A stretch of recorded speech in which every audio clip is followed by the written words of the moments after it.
Deus, o salutaris nostre, Dominex Deus, Ilinex Deus, Ilinex Deus, Deus noster, Dominex est, Angeli,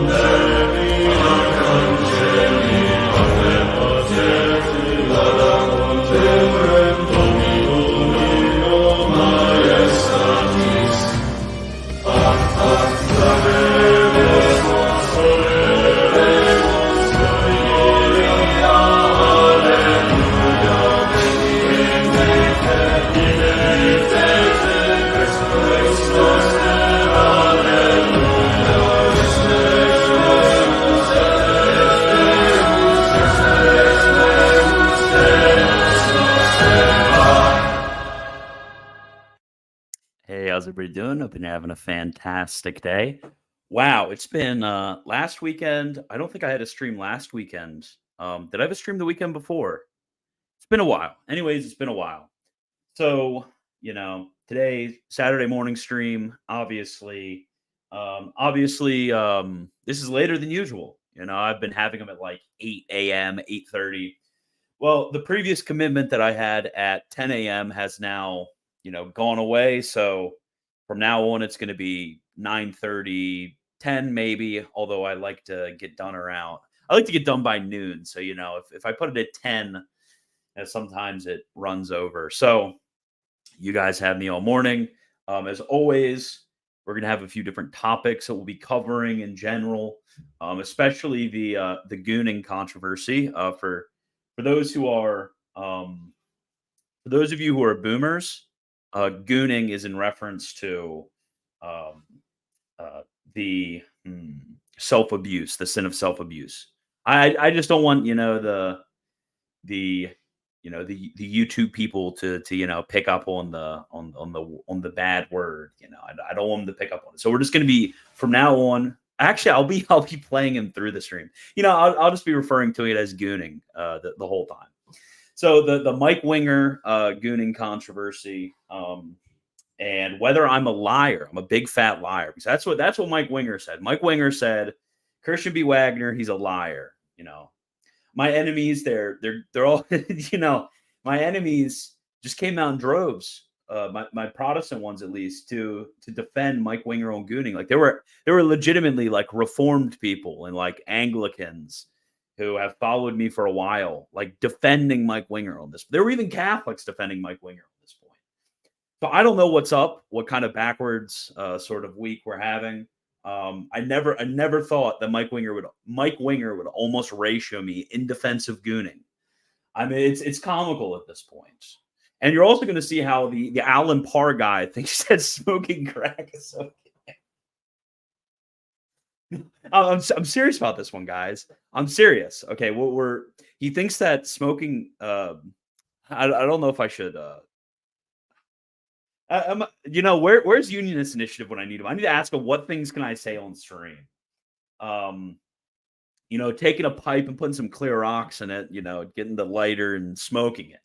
He thinks that is, it's not sinful. It's just unprofitable. So we'll see that as well.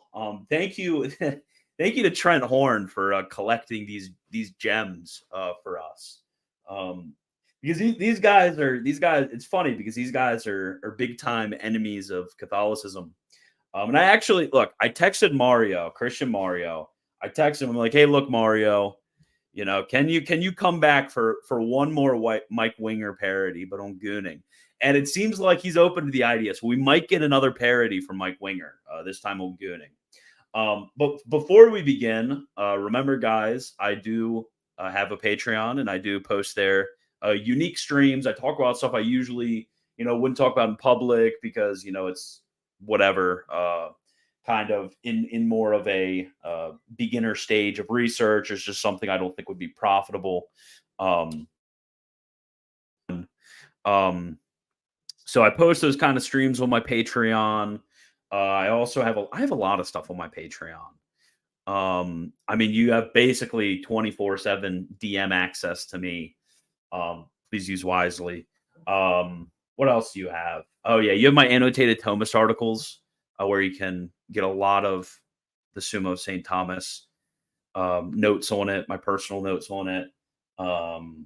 Yeah, there's just a bunch of stuff. So yeah, become a patron, patreon.com/militant. You guys know what to do. Okay, so where was I? Where was I? What did I want to do? Oh yeah, I know what I wanted to do. Yeah, the 23 Augustinian theses. Yeah, I did a video on that. Did I ended up getting ratioed? Crazy. Crazy. Ugh. Okay, let me see. Everyone liked the stream. So true. Okay, I'm gonna keep up on the. Okay, I'm probably not gonna keep up on the chat, but I promise we'll get into Winger. I wanted to get into like a methodology problem first. In a lot of people saying you shouldn't be mean to Winger and stuff like that, and why I actually should be mean to Winger. Yeah, the Gooning controversy. This is where we are right now. N-word. Come on, guys. Oh yeah, and by the way, let me see. By the way, if you guys want to know why I'm late, there's a very easy answer to why I'm late. Okay, here we go. This guy right here. Let me share my screen. This guy right here. This guy, Pastor Zach, he asked me to hold on while he made his coffee. So it's that guy's fault. He's the reason why I'm late. No, it is Lexi's fault too. Okay, let's you still haven't answered my question, Mr. J//edits. Mr. J//edits. Are you Jenga? We want to know. Oh, are you that guy on Papist Hub? Yeah, I never answered your question. Sorry about that. Yeah, you asked me a question. No, Pastor Zach is here. How's it going? Okay, anyways, Italian, is it a good language? Spanish better than Italian. Let's be honest, guys. And always blame women. Yeah, everybody's always been talking about the stupid e-girl controversy with the one Lily woman. Everybody knows about that already. Everybody knows that's stupid. Everybody knows, like you watch her videos and, she's just angry. No, just angry single mom who does drugs with strangers. I mean, that's what she is. And for some reason, she's, cohorted a small amount of the conservative population. Well, actually, we all know the reason. It's Gooning. It's Gooning. That's the reason. If you want to be freed from the illicit influence of women, if you want the monstrous tyranny of women in these circles, if you want to be free from them, you just completely cut off 100% Gooning. Gooning gone. And then you will not be a slave to women. It's literally what it is. It's literally what it is. It's everybody knows it. It's not that hard to see. Like you think some guy saying the same thing was no. He wouldn't have blown up at all. Not at all. Anyways, let's actually yeah, you are the guy on paper stuff. Okay, so you're not Jenga. Okay, so I can troll you. It's okay. It's fine. Okay. Let us actually get into the whole Mike Winger controversy. Okay. So what I wanted to do first is I wanted to pull up a passage of sacred scripture real quick. Okay, this is papist looking. Okay, so I wanted to actually like read this because I want to explain an important distinction to you guys. A lot of people are troubled by this, and this is actually very important to remember. You out there, you need to distinguish on the one hand between a person, usually at the lay level, somebody who is like your Baptist grandma, somebody caught up in an error, in spreading that error, who really kind of doesn't know what they're talking about. That sort of level of somebody who is in error in that way. And on the other hand, somebody who takes upon themselves a position of authority in promulgating that error. So the pastoral, I guess you could say, dimensions of dealing with those two types of people are very different. Because when you look throughout sacred scripture, oftentimes our Lord, the apostles, the saints throughout history, they are very gentle with people who are, stuck in their error and kind of are just, those type of people. They're very gentle with them, or people who are stuck in habitual sin, and just kind of despair about being stuck in it, or are a bit cold about being stuck in it. Our Lord ends up, and his apostles and the saints, and they end up being a little bit more gentle with that group of people.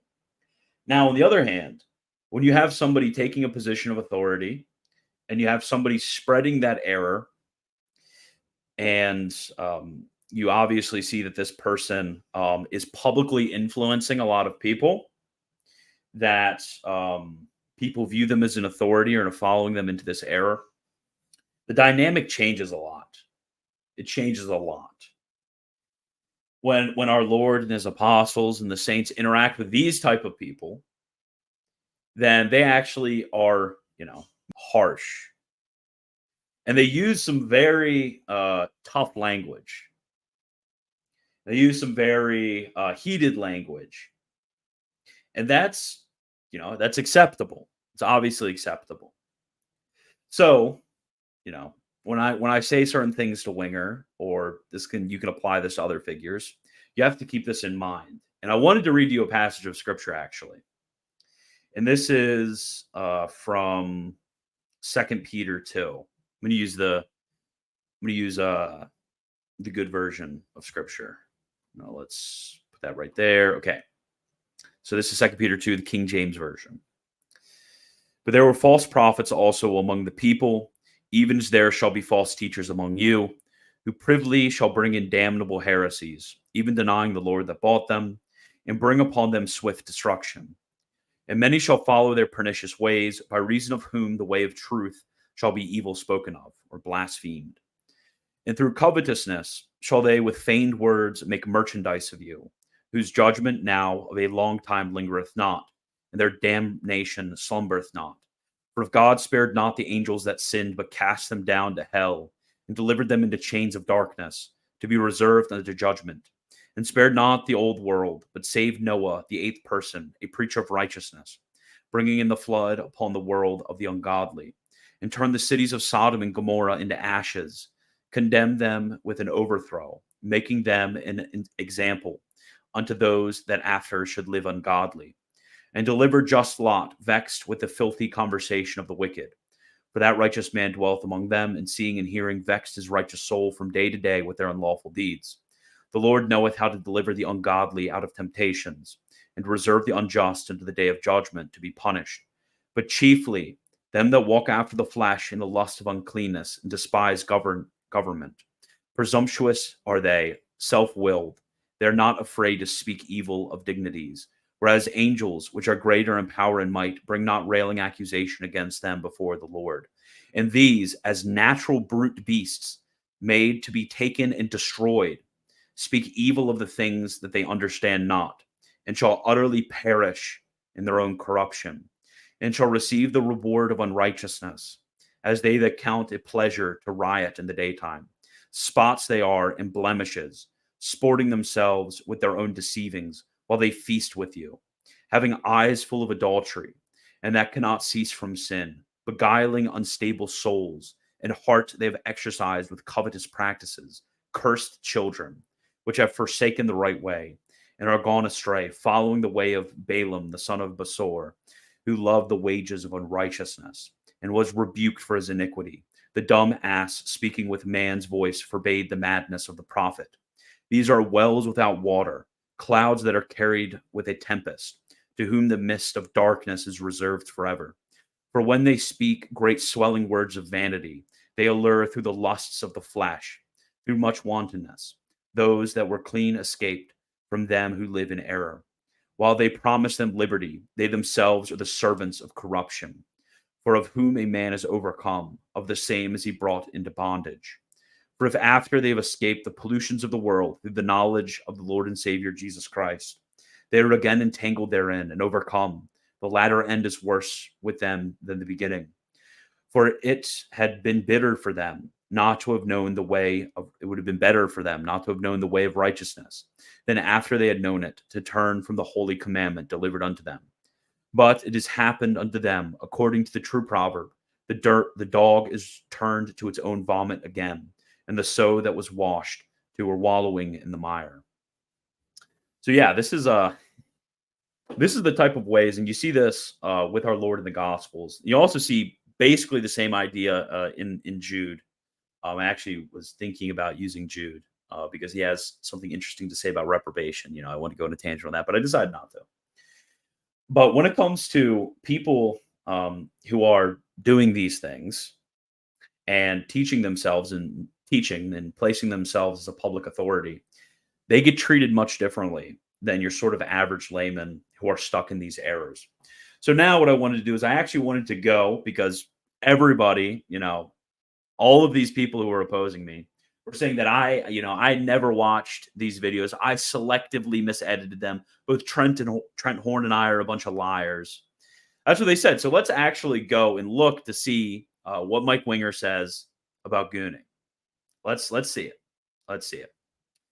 Okay, so this is let me see. Let me find the link.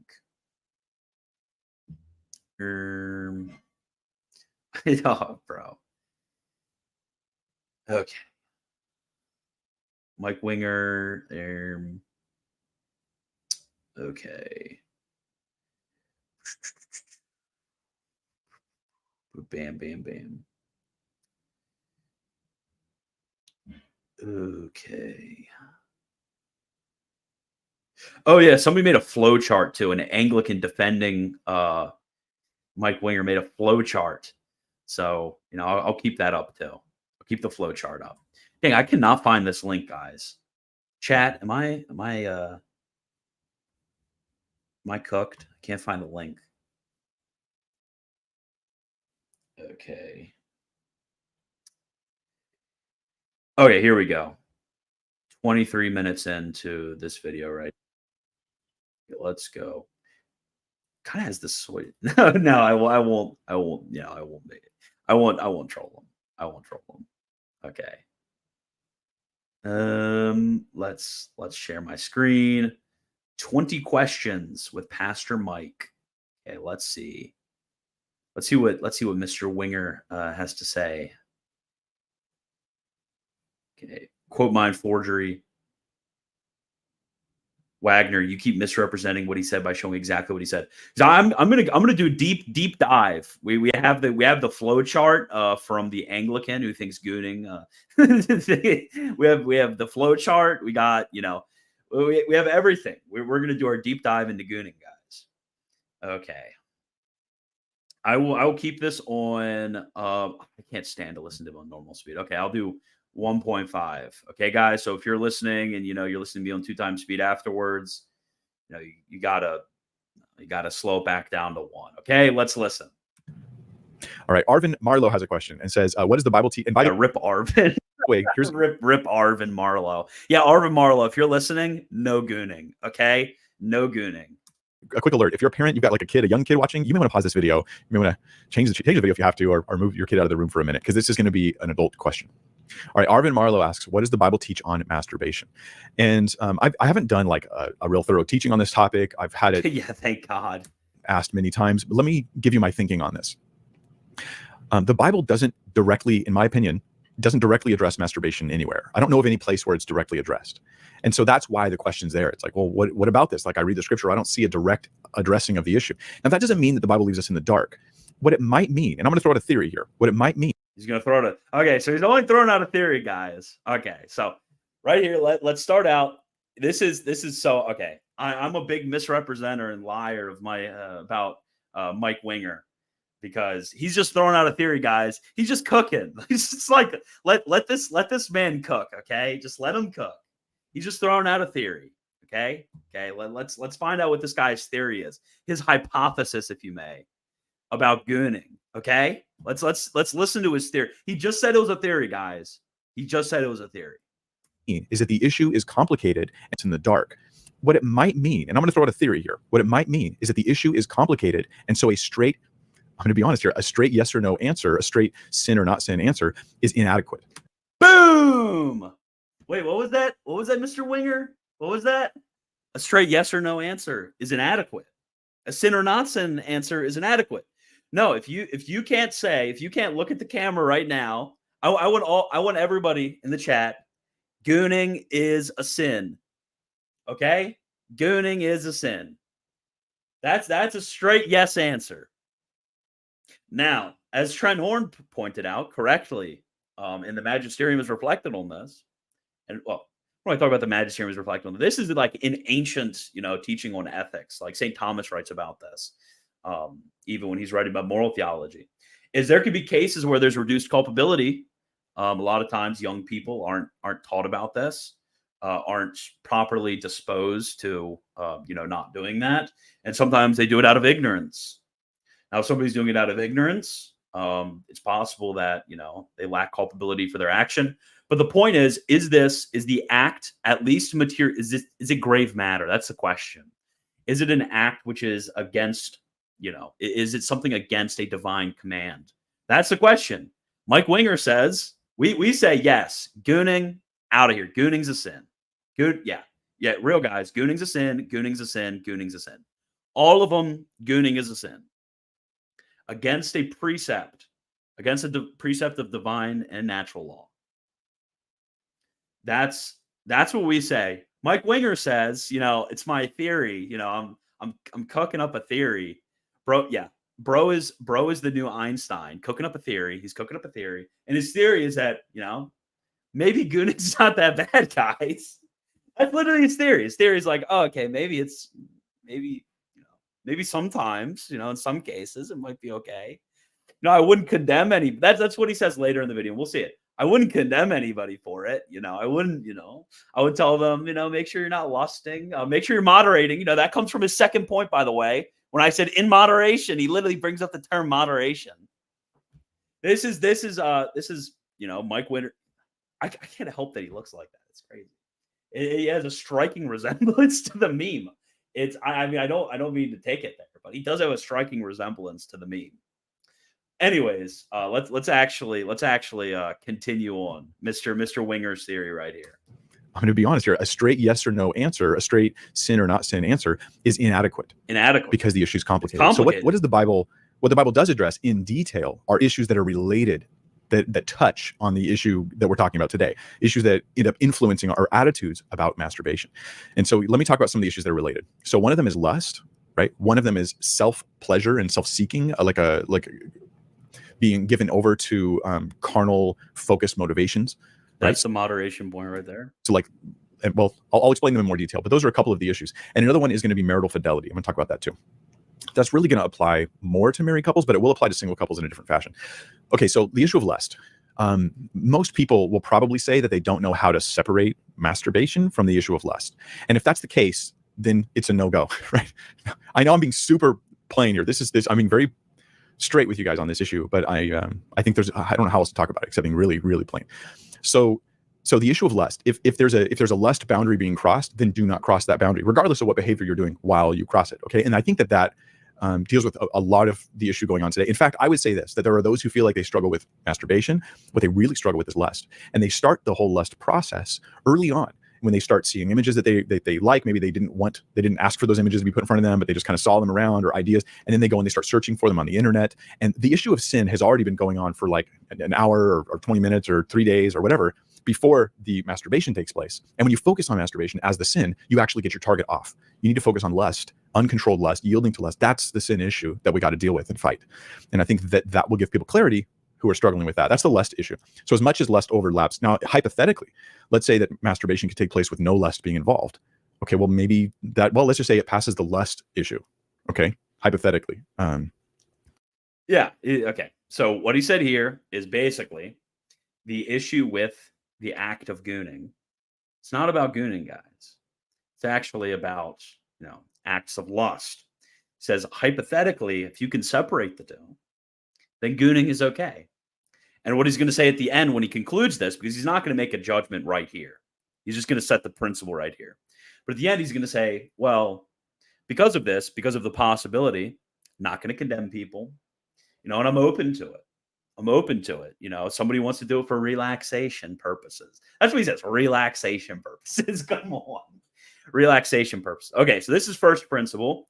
So if we pull up our handy dandy chart, okay, let me oh no, the guy did the chart backwards. Crap. So I guess we'll just have to wait till the end for the chart. Okay. So now let's get into the second one. On to the second issue. It makes me a little uncomfortable even talking about it. But I think that Bro's been laughing. Bro's been laughing a lot. This is crazy. Okay. For Christians to think clearly, maybe it helps us to talk super, super straight. What was the second issue I mentioned? So there was lust, and then there was, what was it? I had it all organized in my brain real quick there. There was something else I mentioned. Maybe someone in the live chat could help me out. There was something else, the second issue. Okay. So the live chat on this thing is probably a freaking nightmare. Okay, let's check. Let me look at the crap. Let me look at the live chat. Gratification. Okay, here we go. What is the? Oh my gosh, what is the live chat going on? Okay, so nobody's in the live chat talking about that. Everybody's just like sitting in the live chat, in this video, just listening, just not even saying anything. Like nobody's even commenting on it. That's crazy. Everybody's just kind of sitting back here. It's the basic idea behind the. Okay, here we go. Look, nobody, not a single person, not a single one talking about this. It's crazy. Okay. Oh my gosh. Okay. Well, let's continue. We're finishing. I trust the plan. Problem with gluttony. The problem. Okay. Self-gratification. It's the basic idea behind the problem with gluttony. The problem with gluttony, the problem with seeking excessive pleasure in life is that those pleasures become your idols to you. So what's the opposite of excessive, guys? Oh, what is it? Moderate. Okay, let's keep going. Okay, so excessive pleasures is like, I don't just want to play a game for a little bit. I'm going to play it for way too many hours. Okay, that's a type of like gluttony. I'm not just going to enjoy food. I'm going to enjoy too much of it. That's a type of gluttony. And the idea of getting overweight is not the actual main issue here. The issue is the idea of my heart being yielded over to fulfill cravings beyond what is appropriate. Yeah, okay, guys. So basically you have to do the gooning requirements of like, some scrambled eggs and a piece of toast for breakfast. Okay, guys? No chocolate chip pancakes. Not the gooning required, the gooning level of a chocolate chip pancake. Okay, guys? Okay. And so here we have an issue where you've got to ask, and since the Bible's not clear on this, on masturbation, I don't think it is, then you have to ask, okay, is this crossing line with a pleasure issue? Like where I'm just seeking excessive pleasure? And I don't know if that has to do with cutting off entirely or cutting off a certain degree of it. And I don't know, guys. I don't know. Maybe not. I'm open to it. It's just a theory, guys. I think that would apply more to single people than married people, to be honest, because that brings me to the third issue. And the third issue is marital fidelity. In marriage, your sexual desires belong to your spouse. They belong to that person. Okay. So as a single person, it's one thing to say, okay, I mean, hypothetically, I could see there's a case for this, like that I'm engaging in this. I'm married, guys, just, yeah, it's like, okay, guys. Like, let me ask you a question. Okay. What's a non-controversial question that I can ask? It's like somebody comes up to me and is like, hey, Christian, is I won't go there. Okay, I need to find it over. Like, okay, Christian, really, when I see somebody of a certain race, I just want to like go and just like beat the crap out of them with hammers. And they're like, is that sinful, Christian? And you turn to me and I turn to you and I'm like, look, you have to go over two principles. So on the one hand, you have to make sure that, you don't have hate in your heart, okay? So first, if you can beat that person of that race with a hammer without hate in your heart, then, I'm kind of open as a theory that if you could separate the two, a lot of people don't think that you can, beat up people of that race with hammers, without hate in your heart, but I'm open to, the two could be separated. And the second principle is that you have to make sure that you're not given over to the hate. The Bible never condemns righteous anger. So if your anger against that race is righteous, just pick up your hammer and go ham, bro. You have to moderate it. No excessive beating with hammers, okay? Schmatter. If I gave you that answer, that'd be a wrong answer, okay, guys? The right answer is don't beat people with hammers, okay? That's the right answer right there. So if you're going on like a 10-minute answer about gooning and talking about, well, maybe you could separate the two, the problems actually, with lust, and maybe you could, I'm open to the fact, if that's your answer, you've lost the plot. No gooning, never. I want no gooning. Gooners, every single one of them, should stop. Stop, okay? No gooning. None. That's your answer, Mike. No gooning. None. Zero. Okay? Zero gooning. That's your answer. Let's continue. Hypothetically, I engage empathetically. I could. Okay, so as a single person, it's one thing to say, okay, I mean, hypothetically, I could see there's a case for this, like that I'm engaging in this. I'm married, guys, just, hypothetically, I engage in this behavior on rare occasions. It helps to calm me down. Rare. Okay, rare. Actually, I think it's the comment of rare occasions that I got like the moderate gooning statement from. But the second point also applies. I engage in on rare occasions. And I don't do it lustfully. I could see a place for that. I wouldn't rebuke a person for that. But in marriage, I feel like it's different. I feel like it's different in marriage. I feel like it's different. I feel like it's different, guys. Like when you're married, I feel, I got some feelings that it's different. Could see a place for that. I wouldn't rebuke a person for that. But in marriage, I feel like it's different. I think that this behavior in marriage, masturbation, takes away your sexual commitment to your spouse, your need for them, and you should need them. They should be the one that fulfills your needs. And this is what Scripture talks about. Sex in marriage is beautiful. It's wonderful, and it's to be. Yeah. See, this is it, guys. This is it. Once you depart from the Augustinian tradition, this is what you get. Somebody make the meme. The meme where it's like the slow step down into like atheism, like you start with like, Protestantism or whatever. And you like, that meme where like the guys are stepping down the steps and like the last one is atheism. Do that, but it's like stepping away from Augustine all the way down to Mike Winger Goonism. That's the steps right there. Once you step off of the righteous path of the Latins, you fall straight into Gooning. That's where this goes, okay? The one that fulfills your needs. And this is what Scripture talks about. Sex in marriage is beautiful. It's wonderful. And it's to be protected. And so in marriage, I think it adds another layer of issue that you want to deal with. So those are my thoughts. Again, to summarize, I don't think the Bible clearly. Okay, he's going to summarize. Okay. Well, let's see if my interpretation's correct. Okay. Wait, what is that? Jelly beans in the background? Josephus? You mean like the, is that, what is that book back there? That kind of does look like, talk about that book right there. Can you guys see my cursor right there? I don't think you can see my cursor, can you? No. That book right to the left of his jelly beans. Interesting. Okay. Anyways, he's going to summarize, okay? Talks about the issue directly. So I'm applying biblical. Those are my thoughts. Again, to summarize, I don't think the Bible clearly talks about the issue directly. So I'm applying biblical principles that seem to fairly simply apply to the topic of masturbation.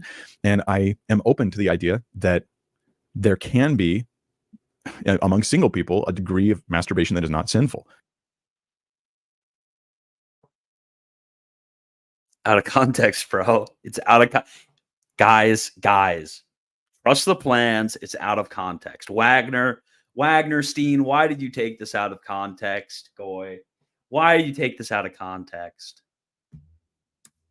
In particular, single people. And among single people, a degree of masturbation that is not sinful. In particular, single people. And I don't know for sure. These are my 2 cents. Totally interested in your guys' pushback. I don't know for sure, guys. I don't know. Maybe, I'm open to it. It's a theory. Yeah, okay. Well, I'm going to, no, I'm not going to say that. Sometimes I wish I was like on Rumble or something. I would just absolutely drop the funniest thing you ever heard in your life right then. But fortunately, I'm on YouTube, so can't say that. But imagine if I was talking about a certain other issue. I was like, I'm open to it.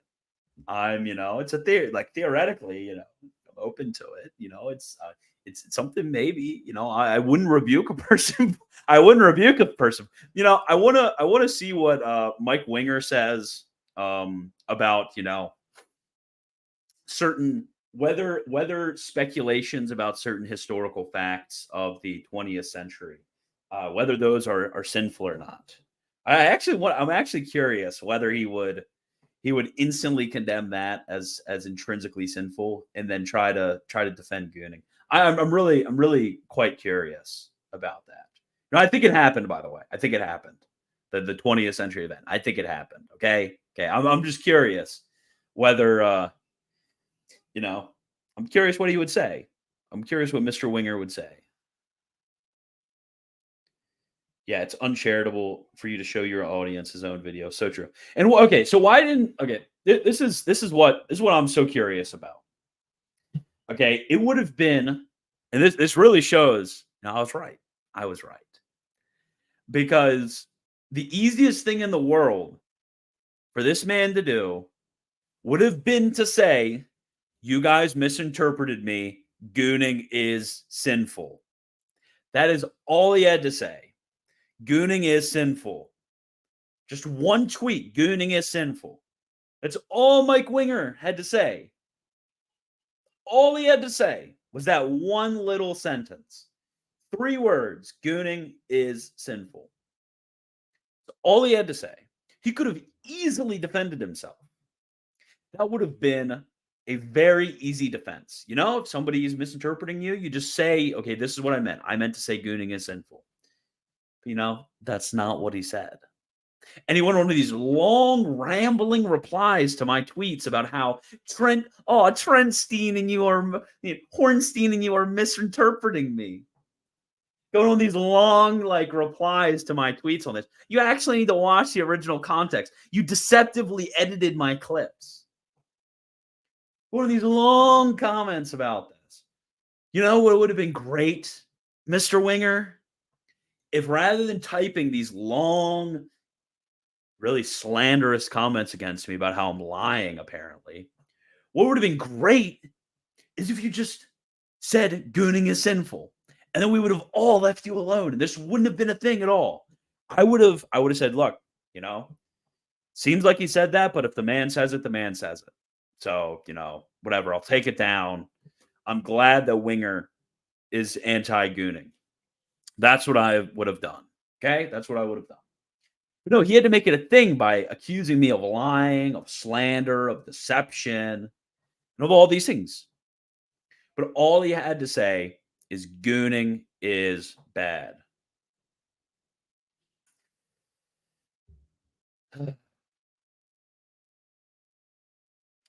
It's really all he had to say.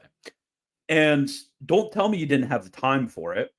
Don't tell me, I'm a busy guy. You spent all that time, typing about how I was slandering you on multiple different tweets. Spent all that time doing that. So it would have been easy to pop out a quick tweet about what you believe. I do it all the time.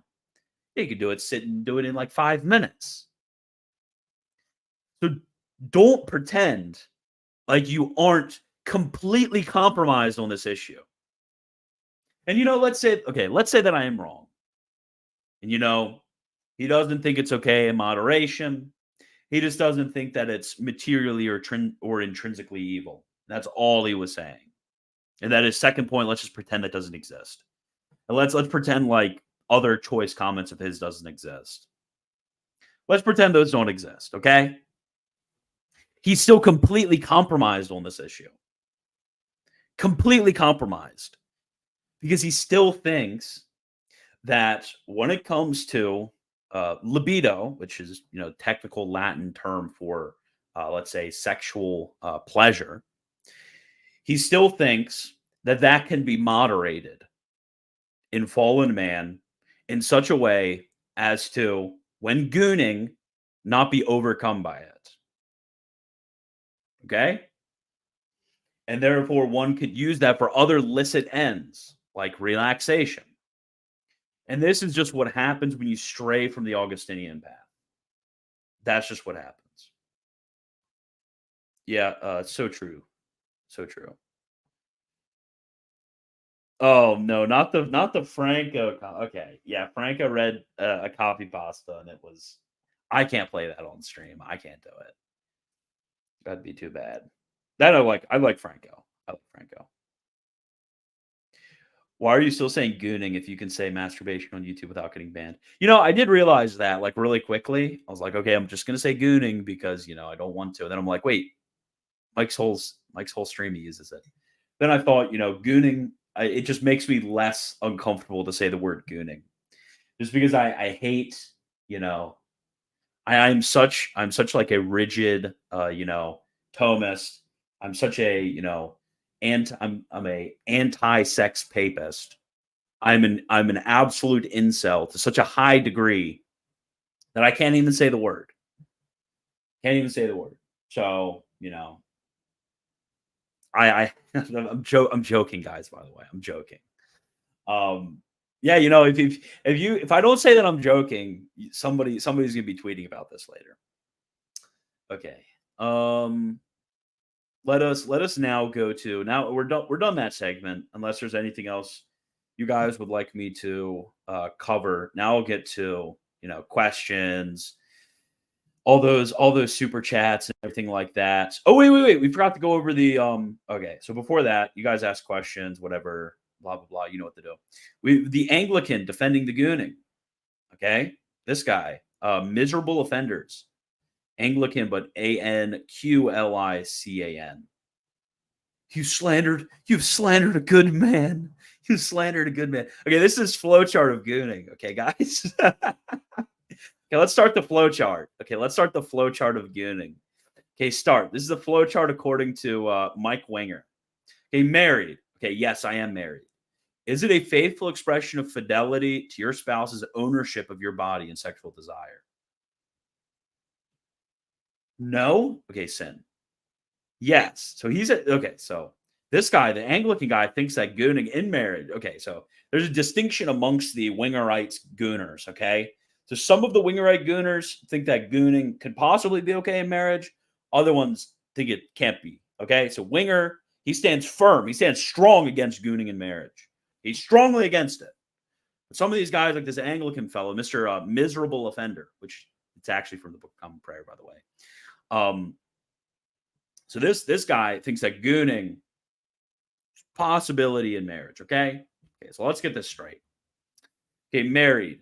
No. Okay, let's pretend you guys are stone cold incels like all of you guys are. You guys are stone cold incels. So you guys aren't married. Okay, lust. So yes, if you do lust, it's sin. No lust, okay, bam, you're down here. Self-indulgence.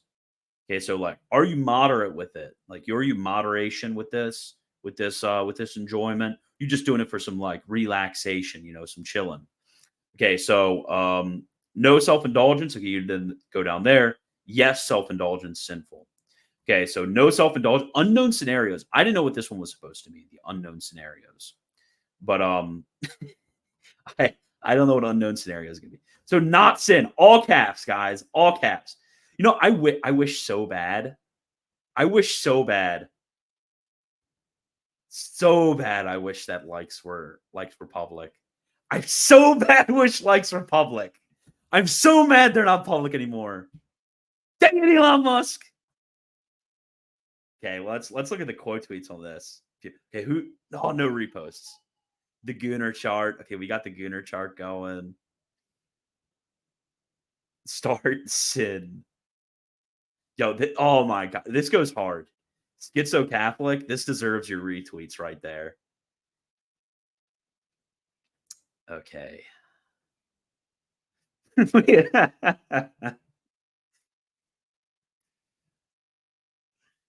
guy. This is terrible. I want to see those 5 likes. Like, please, somebody, dude, I want to see the book. Who the heck is out here bookmarking their chart? They're like point of reference.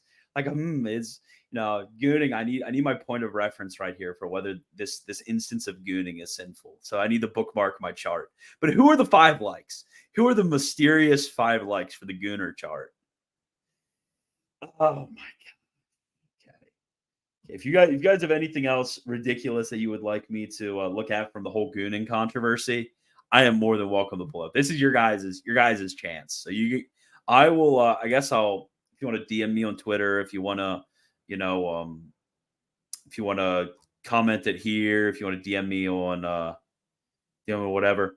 Okay. Actually, okay. So here we have Classical Theist. I'll live react to his tweet right now. He just tweeted about it. Okay, it's unfair to attack Mike Winger's take on masturbation on the basis of his Protestantism. If you are not able to read the scriptures and come to the conclusion that contraception, conjugal onanism, and pollution, both solitary and cooperative, are gravely wrong, you're suffering a far deeper corruption of the soul than harboring X, Y, or Z heretical belief. Amen, CT. Amen. Amen. Hallelujah, CT. But I think, okay, so I'm gonna nuance this, Mr. Classical Theist. So I absolutely agree with this, but I actually think, and this is what I think you would actually pretty much agree with me, CT. I think the issue here is that the magisterium is not physically necessary. So remember back to Summa Theologiae, question 1, article 1. Well, I think it's article 1 or is it article 2? Or the intro to Summa Contra Gentiles, chapters like 1 through 9, the prologue. To the whole work in book 1. If you look back to those, remember that when it comes to natural truths of reason, revelation is not physically necessary. We have the faculties to come to a conclusion on this matter. But revelation is morally necessary. And you can think of this in a similar way when it comes to magisterial authority in general. This isn't specifically talking about the papist system of magisterial authority, but magisterial authority in general. So if you are like Mike Winger and have no sort of magisterial authority, now, again, I'm saying that there are Protestants who can have magisterial authority and do have magisterial authority, but if you are the type of Protestant who does not have magisterial authority, you are taking out something that is morally necessary. Why is this morally necessary? Well, it's morally necessary, for one, from the fact that due to the effects of the fall that remain in us, we still have corruption, this corruption of concupiscence, this disorder of our lower faculties that are still present within us. Some of us lack the time or energy or natural talents to do research on this topic, whether through history, through the reasoning of the moralists, and so on. So magisterial authority on this point is actually morally necessary in order to restrain the evil and defects that we still have. So it's under that aspect that I think this would be a good critique of Mike Winger's version of Protestantism. So I think it's fair under that. I think Trent was fair under that aspect. But yeah, you're definitely physically able to come to these conclusions from a simple reading of Scripture. Okay. Oh man. So both solitary and cooperative. Yeah. Okay. So CT, thumbs up to CT. Okay. Everybody 07's in the chat for CT. Okay. So let's go to all I saw that there were some super chats. There were 3 super chats. So Unionist Initiative said clipped. I don't know what that one was in reference to. Where is the buzz cut? My wife keeps saying she's going to cut my hair. I can ask her. I can ask her right now, actually. Okay. Screenshot, please. Screenshot. Dude, Dave. Sorry.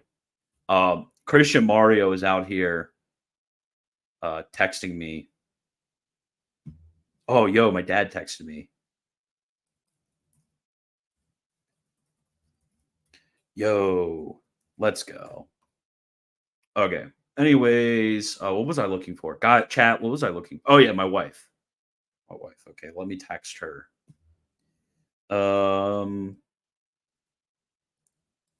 They want to know when you are cutting my hair. Okay. So I hear her walking over right now. Is she watching? Okay, anyways. Okay, so Unionist Initiative says, this week has been crazy. First, Orthodox semen retention. Then the Franco moment. Now this big week. What was the first one? What was the first one, guys? Did I miss out on this? I didn't see any retention stuff going on there. Is this like the when you talk about retention? Do you mean like the Christian thing, or do you mean just like no gooning? What did he mean by this? What did he mean by this? In the Franco moment, yeah, the Franco clipped moment was yeah. I love Franco, by the way, but okay. Can you put the AI filter back on? Maybe some Subway Surfers gameplay. I think I can through this because this is my okay. To explain the infamous filter controversy.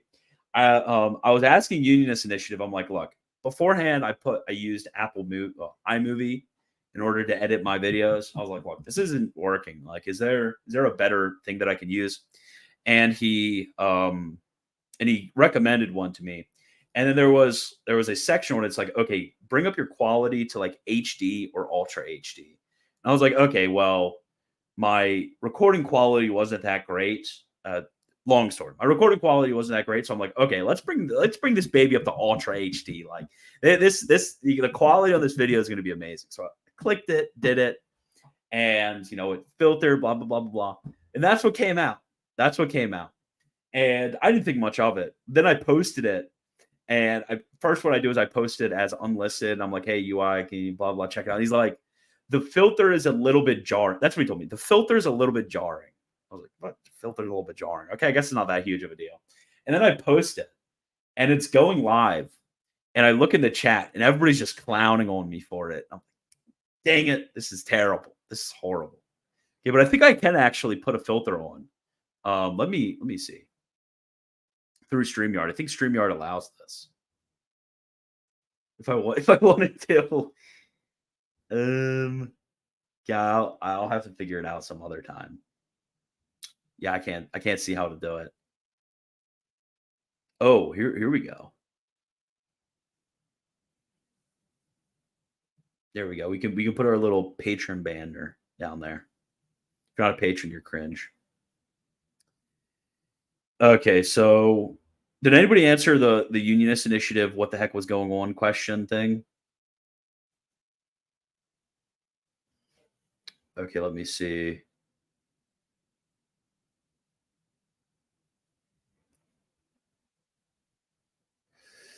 Yeah, I haven't seen that article in Newman for the person that's asking. No one knows. No one knows what the retention is.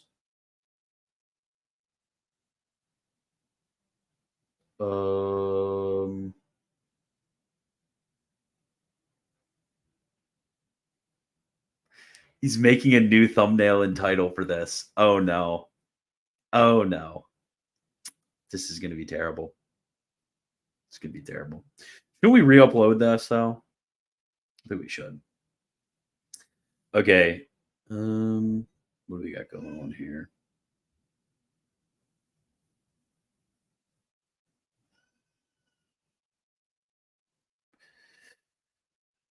Okay. Sorry, so much dead air. I'm trying to find out. Did you see Mari's crazy intercession heresy? No, I didn't see anything about that. You're telling me this now for the first time. Okay, let me see. Stream. I know stream is dead. Oh, God. Come on. I know. I need to snap into it. I snapped out for a second and got really distracted for no reason. Okay, so Wagner, how much money do I have to send you to go through and refute the 39 articles? Dude, that would be like a whole book. That would take forever. I'm sorry, dude. That would take forever. I did want to do okay, so I did to your questions about communion under one kind or under one species. I did actually eventually want to do a video on this because the 20th century Thomist Emmanuel Duranzo has a huge section on this when he treats the sacraments. Okay, so he sent me the clip link on Discord. I totally fill that dead space on stream. Yeah, while I think of something to answer. Okay, so Wagner, are you in one of the hundreds of Catholic circles that want Luigi dead? I don't know. Somebody in my Discord said that. No, I'm not gonna say. Not gonna say that. I'm not gonna say that. Okay, I'm not gonna say that. Will you talk about San Shamoon about predestination? Probably not. Probably not.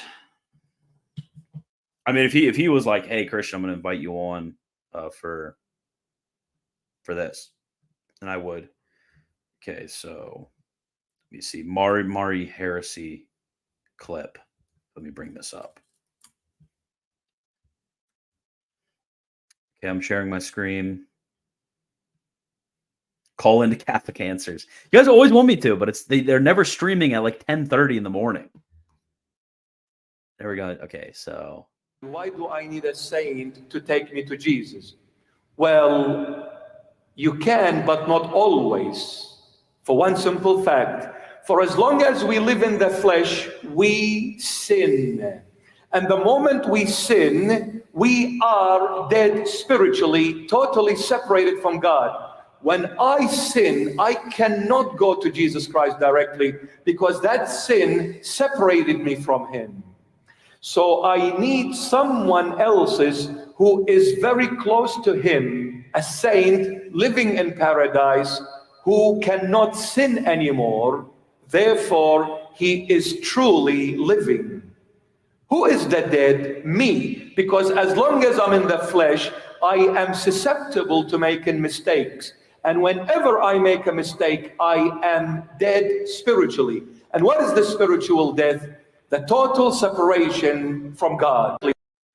that's crazy. That's absolutely bonkers. Bro literally just said, if you fall into sin because you're separated from God, and you got to go to a saint so that you can, oh my, that's actually terrible. Okay, Thomas Aquinas College. Okay, you strongly dislike Luigi. Okay, I'm gonna go on.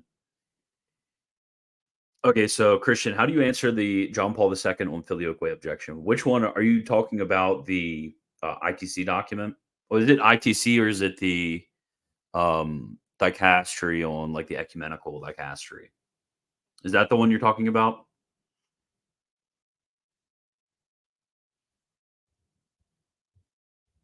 Okay, I will wait till you respond. Okay, how can one distinguish between proceeding by will and proceeding by intellect and God without compromising divine simplicity? This is exactly actually why the Thomists are going to say, this is actually directly from St. Thomas in Summa Contra Gentiles, why the Thomists say that the procession after the manner of intellection, the procession after the manner of volition, do not sufficiently distinguish the persons, and there needs to actually be relative opposition. Whereas on the other hand, the Scotists are going to say that it's actually sufficient by these different modes of procession to distinguish the persons, but it just doesn't happen. So yeah, I hope that's helpful. Okay, so probably the clarification. Yeah, I just want to make sure that we get get on correct and stuff. Okay, I want to look at questions and stuff. I didn't star any questions like I should have. Okay, here we go. What do you recommend to people that have problem with Gooning? Okay, so that is a fantastic question. Let me just turn off Discord because I can hear it in the background. Okay, so if you guys remember, there's something called the particular examen. I will share right now my screen to a video that we did on Distinguo about the particular examen, but I'll summarize right here. So if you go to our channel, Distinguo, and this is a reminder to watch all of the videos on repeat, because Unionist Initiative says we need more watch hours. So watch all of these videos on repeat over and over again. Yeah, no matter what Unionist Initiative does, you need to make sure you do that. But this video right here on the particular examen, go watch it. That's going to kind of outline this in greater detail. But basically, what you have to remember is that, how do I put this? You act in certain ways based on your actual consideration of certain motives. So you kind of have to look within yourself and think about the way in which you choose things. Like, why do you choose to do this rather than that? Well, really, it ultimately comes down to the fact that you have considered, and considered these motives, and considered things under the aspect of goodness, and that is going to draw your will more strongly towards that certain object. That's just the psychology of a scholastic psychology of a moral act. That's kind of what's happening. And when you sin, what you're really doing is you are choosing a good which is lesser, which makes it a disordered act. So how, practically speaking, do you take this speculative fact and put this into practice in your moral life? Okay. So St. Ignatius, he consolidated a lot of the tradition before him into making what's called the particular examen. So with the particular examen, there's kind of two steps. Really, there is, in the morning, you wake up and you, through mental prayer. So if you don't know what mental prayer is, you need to read Simler's Catechism on mental prayer or something like that. So you go and you consider some point of revelation. Let's say you want to consider the crucifixion or something. Consider some point of revelation, and from considering that, you're drawing out all of these motives. So like the crucifixion, Jesus, he suffered and died for me. He suffered so greatly that I should be willing to suffer these temporary afflictions in order to not sin against him and to increase his sufferings by my sins. So, like, let's say that's a certain motivation that you're drawing out from this morning of mental prayer. And then what you're going to do is you're going to kind of order your will against, you're going to order your will against that vice and towards the opposite virtue. You're going to make a firm resolution against that. And you're going to motivate the firmness of that resolution through considering all of those motivations that you've piled up, through your study of the faith and through your contemplation on the liturgy and such. So through that, you're going to have these, pointed arrows that you can kind of shoot against, temptations and such. And then throughout the day, you're going to have this sort of watchfulness. You're gonna renew your resolution as you go along. You're gonna have this watchfulness. You're going to have a sort of moral consciousness. You're gonna be morally awake. You're not gonna kind of be slumbering throughout your day, kind of going through the motions. You're gonna be morally awake and vigilant. So when temptations do come, and they do, then you're going to recognize this, ask for the grace to overcome it, and make sure you go to these considerations of the various aspects of the faith in order to kind of shoot these motivations at your will, in order to motivate and strengthen your will to resist those temptations. And then from this, you'll choose the good. And this gets habituated, and it becomes easier over time. And anytime you fall, it weakens you. And then at the end of your day, you're going to look back at your entire day of warfare that you have engaged in. And you're going to consider those times that you've fallen, whether by thought, word, or deed. You're going to keep track of those. You're going to ask for forgiveness. You're going to renew your resolution. You're going to ask for the strength tomorrow to overcome it. And then the next day, you're just going to do it again. The next day, you're going to do it again and again and again and again and again. And then one day you'll die, and you'll go to heaven. It's really it sounds simple, and it's simple, but it's very difficult, obviously. And that's really what the ascetical life is right there. And you may, there's a lot of bells and whistles you can add on to it, but basically that is kind of just the backbone and structure. And this is really Peter, how do you pronounce it? Kwasniewski, a Polish guy, whatever. Polish last name. He's American, but he actually talked about, and this was very negative.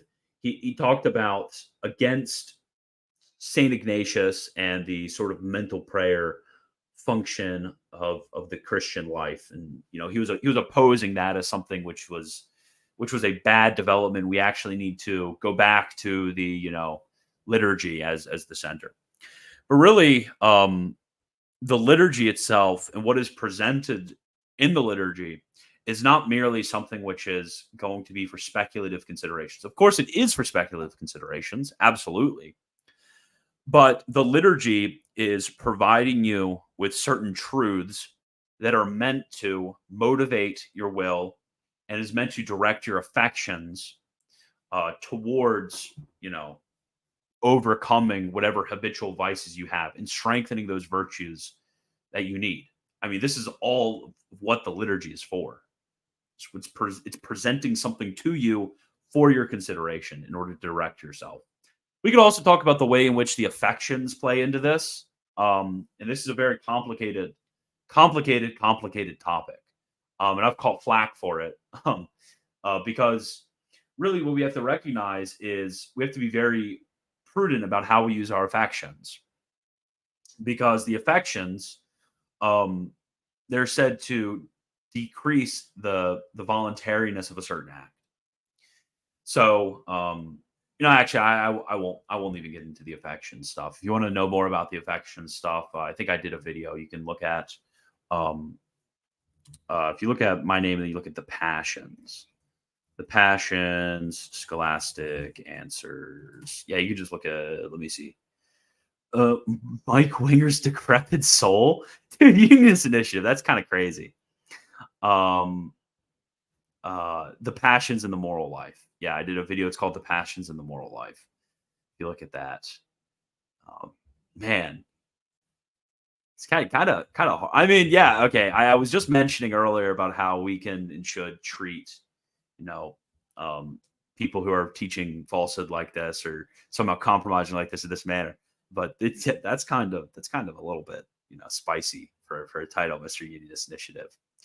Okay, so thank you for giving me the opportunity to answer those questions. I love answering those questions. Oh, here we go.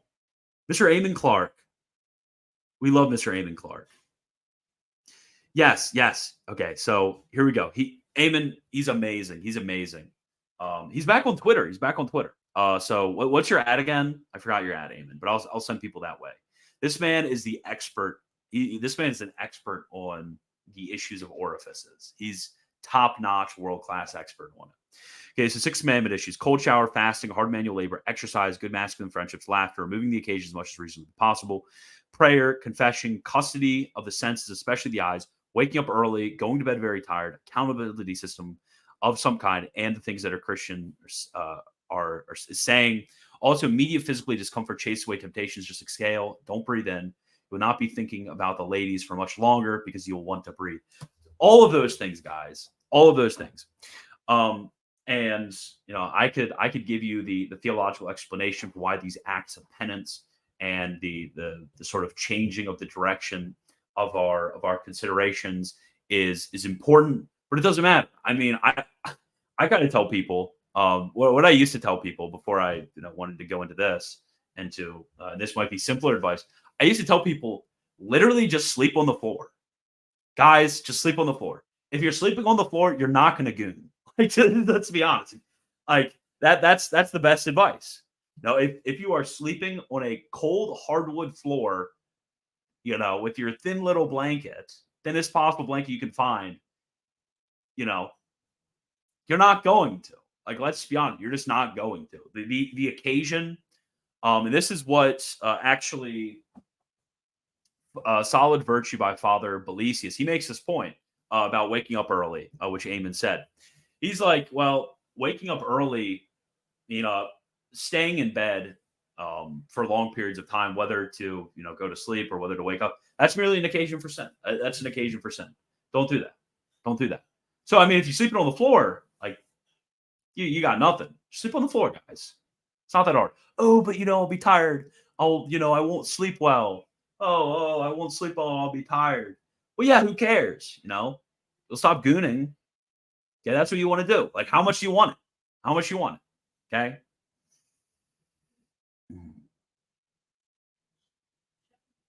Okay. Do I need both general and particular examen if I struggle with multiple mortal sins, or in general? Yeah. So, with the particular examen, its strength is the fact that you are focusing all of your energy kind of like on a single point, and you're, striking it. And some objected to the particular examen when it first came out. And they actually, well, not when it first came out, when it was first formulated in that way. They actually said, well, people kind of struggle with multiple sins, so this isn't the best idea. But basically, on the one hand, this particular watchfulness is kind of connected with general watchfulness. If you're attacking and being vigilant with one sin, if any other temptations come up, you're already disposed towards this vigilance and attacking in this way. So this isn't going to be some sort of issue. But really, when it comes to your examination at the end of the day, the general examen is usually also practiced kind of in concord. They're just practiced at the same time, kind of like how you connect together your morning examen, particular examen, with mental prayer. They're just connected exercises. Where they have, and as you practice them, you'll see the relations one to another really mesh together. Can't believe I'm actually. Yeah. Okay, so Pro Fide LLC. So everybody go Pro Fide LLC. Amen. Yeah, so if you guys, his name was Formosus. That's crazy.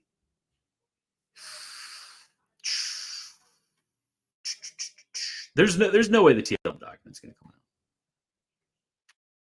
I don't know where did this. I didn't go into like all of the drama about the TLM document. I just see a clear of that stuff. It's really annoying to me. What was I saying? Yeah. Where did that rumor come from? Where did that rumor come from? I don't know. The best policy seems to just be it's kind of obvious to everyone. TLM's been abused, blah blah blah blah blah, for this and that, blah blah blah blah. So local legislators are going to be able to deal with this the best way, and some legislators abuse their authority. So no, I'm not gonna comment. I will not get sucked into commenting on this. Okay. So I am way behind. TLM doc is dropping June 6th. It's more than a rumor. Okay. Is there any inklings of what's going to be the content of the document? Because I didn't read the document at all. I just gave my general take on on how this works.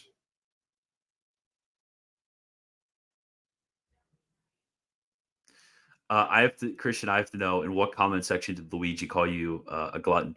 It was the one on the Filioque that I recently posted. He called me a glutton. Yeah, I just blocked him. I was like, yeah, get out of here, dude. You're really gay. Just get out of here. Are women made in the image of God or just man? Just read St. Thomas's commentary on the relevant locus in 1 Corinthians. Yes, both men and women are made in the image of God, insofar as the image of God is constituted by having a rational soul.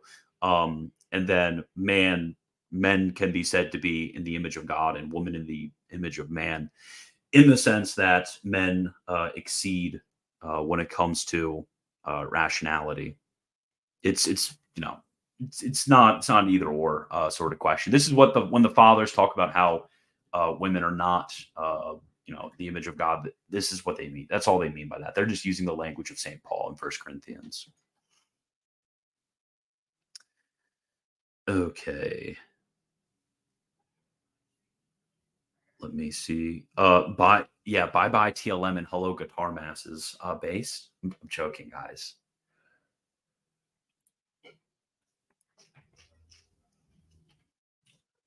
Basically, no diocesan TLMs at all. But who's going to stop their private mass? I don't know anyone who will. It is kind of over. Everyone is just tired of this issue. No diocesan TLMs. Really? That's a strange.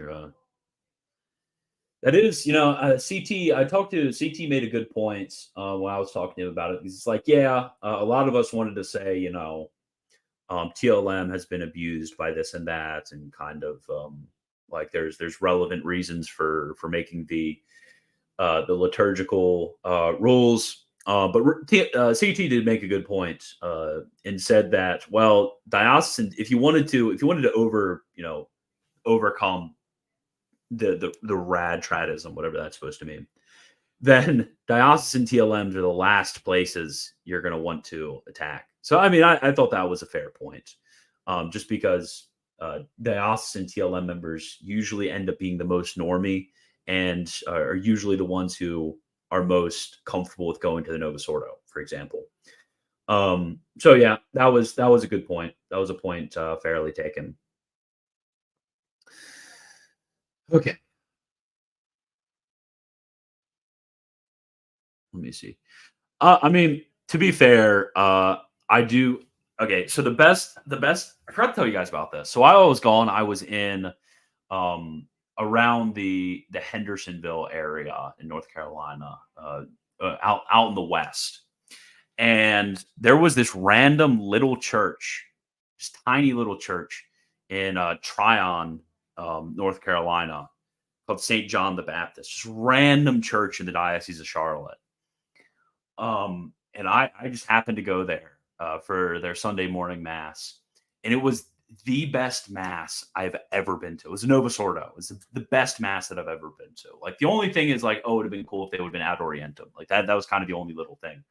They had the woman chanting the Psalms. Was very, very good. It wasn't anything like super cringe. Like, it was so good. I didn't even mind like the responsorial.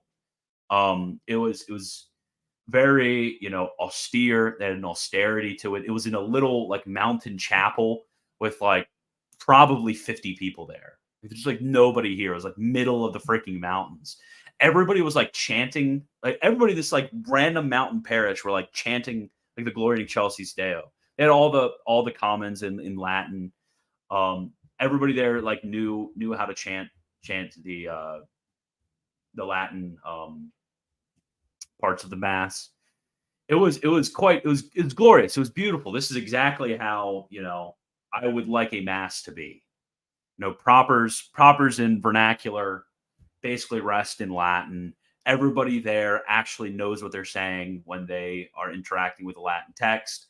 It's very austere. It's not too sort of flashy with the aesthetics around it. It was really just beautiful, glorious, amazing. I'm like, man, this is just a random little chapel in the middle of freaking nowhere. It was literally on like a side of kind of like a hilly part. It was like literally on the side of a mountain, sort of mass. St. John the Baptist in Tryon. There's no live streams to the mass or anything like that. So, unless you guys want to make a pilgrimage, you're never going to see the best Novus Ordo in the freaking world. The Hassanite Novus Ordo right there. So it was glorious. It was amazing, beautiful. I like the parish that I usually go to, but that was just blew everything else I've ever been to out of the water, for sure. I think they have a diocesan TLM at that parish too, which is kind of funny. It's like in the middle of nowhere. Okay. Let me see. Everybody's talking. Yeah, North Carolina mentioned. W. We love North Carolina. Okay, what are you guys yapping about? If all the diocesan TLM priests must do the Novus Ordo, they're going to do it in the best way possible. Okay, so this is another point. Okay, another point that I've seen brought up. Thank you, Mr. Metatomist. That I think is a fair point, and the fair point is basically, with the shutting down of the diocesan TLM, this actually does really what the diocesan TLM has done is, according to this argument. Okay, according to this argument that Mr. Metatomus is bringing up, and I think there's some merit behind it.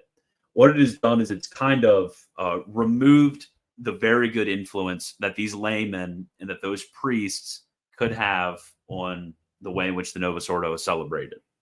And if you kind of broke down the dividing wall and made these people go to Novus Ordo, they're going to make those demands, and and they're going to, yeah, exactly, do the Novus Ordo in the best way. The priests are going to be doing it in the best way possible. The laymen are going to be badgering until they can get better. Or, maybe these individuals just go to an SSBX chapel, or they just go to one of the societies that practice the TLM, say the TLM.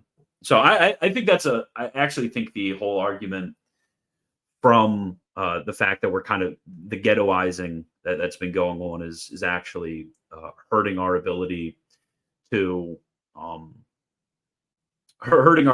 positively influence the larger church. To where if you have, the hundreds of people that maybe attend the TLM, you have them going into that same parish's Novus Ordo or other parishes around Novus Ordo and, influencing them in this manner, you're actually exposing a lot more people to traditional Catholicism rather than just kind of being in your ghetto sort of thing. I get that argument. I actually do. I think that's fair. Well, the mess is all about you, Agner. Real. I actually really, I don't know whether it's a traditional statement or not. I've only heard recent people say that. I actually hate that statement, and I think it's a little bit, it's a little bit dumb. Say like, well, the mass is not about you, sort of thing. It's like, do you think in your mind is the way that worship works is that we have these sort of like external acts kind of floating out there in the ether, and that God is pleased by these external acts floating out there in the ether. And if you do that, then it's okay. Is that how you think about it? That's a really weird way, because that's what that gives off, saying, oh, the mass is not about you, or really where the actual glory to God happens is when those external gestures are motivated and joined to the raising of the heart to God, that is prayer, according to St. John of Damascus. So yeah, I don't really get that mindset. I'll just say it right there. And really, the St. Thomas talks about this, but when it comes to the Latin Mass, the general intention, there still must be that general intention of what the words are saying. Obviously, individuals are not going to be able to, it's not realistic for them to understand every single word that's going about. But with due preparation, one can make acts, interior acts, that are of the same general intention of the words of the Mass being said. It's absolutely possible, absolutely realistic. But if you really have kind of just like a sort of, you're sitting there, kind of sensual enjoyment, your sensitive faculties are kind of pinging off to a like little, dopamine hits from, it looks really pretty, guys, sort of thing. Then that's really, that's not worship, right there. That's not worship. So yeah, in a way, it is kind of about you. In the way that God does not give glory. God does not get glory from mere externals. Okay. Yeah, if you guys want to move to the mountain village in the middle of nowhere, beautiful Blue Ridge Mountains, that's your place, guys.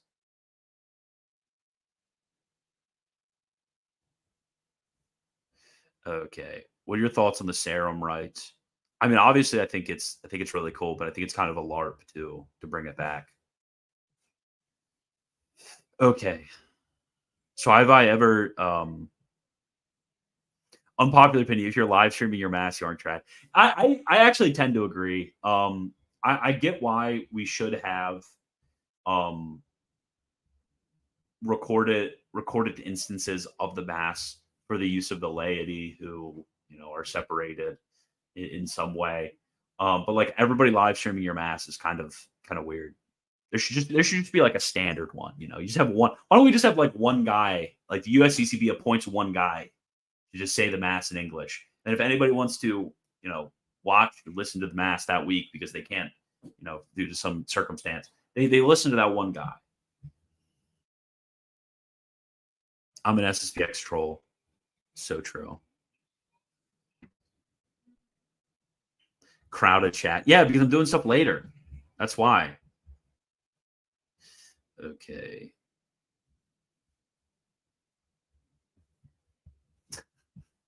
I'm going all the way down to done. You guys are talking too fast. Let me see. Okay. Seeing whether there's a question that I can actually comment. Yeah, like the stream. Like the stream. Yeah, I've heard everybody saying that the St. John Cantius Mass is the best. But to the contrary of this, that is where religious hippie goes. So, like, on the one hand, it's pretty cool. On the other hand, religious hippie is there. So, I don't know if those weigh each other out. Like the stream, guys. I want to see. Yeah, of course. Okay. Let me see. Metatoma should go to AFPAC. Is Leo the 11th. Wait, Leo the 11th was killed by his coronation ceremony? What? He was like 16th century, right? Yeah, he was. No, I guess he was, 16th century. Was he killed during his coronation ceremony? He served for 27 days. Huh. Interesting. Okay. Dude, shut up. Shut up. Shut up, J. Athanasius. Okay. Let me see. Okay. Here's a good one. Do many Eastern Catholics reject Vatican I? Came across a priest and he said this. Got confused how that would distinguish them from Eastern Orthodox. That is a very good question. Okay, so many of you don't know about this. But let me pull up a document for you guys. Okay. This is what I kind of debunked Luigi on earlier. Okay, so this is what is called the Code of Canons for the East.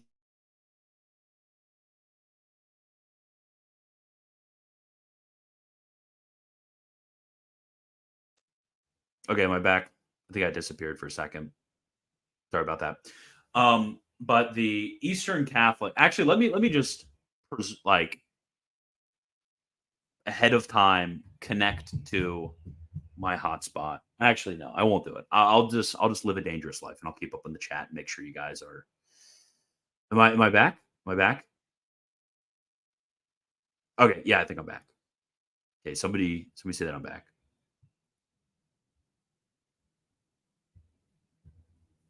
Okay, let me see. Yeah, okay, we're back. Anyways, so we have what right here is called the Code of Canons of the Eastern Churches. So this is the Eastern Catholic canon law that they are bound by. They all bind themselves by everything like that. So you can Control F right here and look at ecumenical councils. Okay, so what we see here is that basically when you look at all of the relevant canons, look, canon 50, 51, 52, there's this section. We look at all of the relative canons, the Roman pontiff approving this ecumenical council right there is binding on the Eastern churches. Or in another place, what is it? Oh gosh, I can't think off the top of my head. I think it might be like canon 491 off the top of my head. Somebody can correct me on that.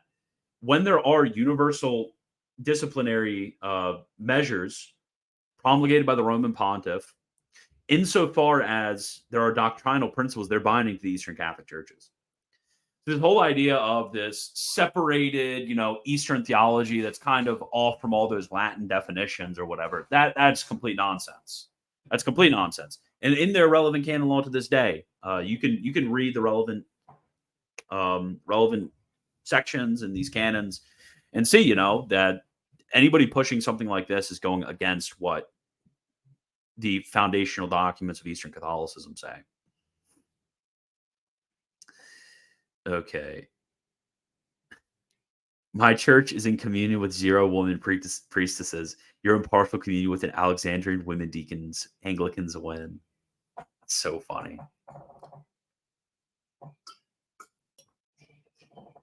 Oh, I thought, what is that a true story? Because I mean, there's the true story of what was it? Blessed Pius IX, making the Melkite patriarch like kneel before him and kiss his slippers. Is that a real story? I hope it's real. I really hope it's real. Okay.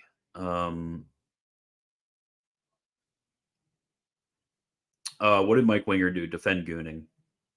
Okay. How hard do you think Palimism is an obstacle for ecumenical dialogues regarding the Filioque? Oh yeah, Antonius. For all I know, it's not real. LO, but it's a great story though. Great story. How hard do you think Palimism is an obstacle for ecumenical dialogue regarding the Filioque? I don't get what that's supposed to mean. Yeah. Okay. At this point, yeah, this is actually a really good point. So I really don't get the LARP from Eastern Catholics saying that there's 7 ecumenical councils, because I mean I could see them saying that there are 7, 8, 9, 10, 11 ecumenical councils, because obviously they would say they would say Florence because Latins were at Florence, Second Leon. Everyone else was at Second Leon, everyone else was at Florence, Vatican I and Vatican II. Like I could see the argument, there from their perspective. It's a stupid argument, but I could see from their perspective, from their principles, how that would fit in. But really, what they're admitting by leaving off those 4, especially the last 2, is that they're saying that the Eastern Catholics aren't actually the Eastern version of the Apostolic Church. That's what they're saying. And they're saying that we need the Eastern Orthodox, who are the real Easterners, to come in and supplement the council. That's what they're saying. So they're really cutting out their entire reason for their existence by arguing for only 7 ecumenical councils. Okay.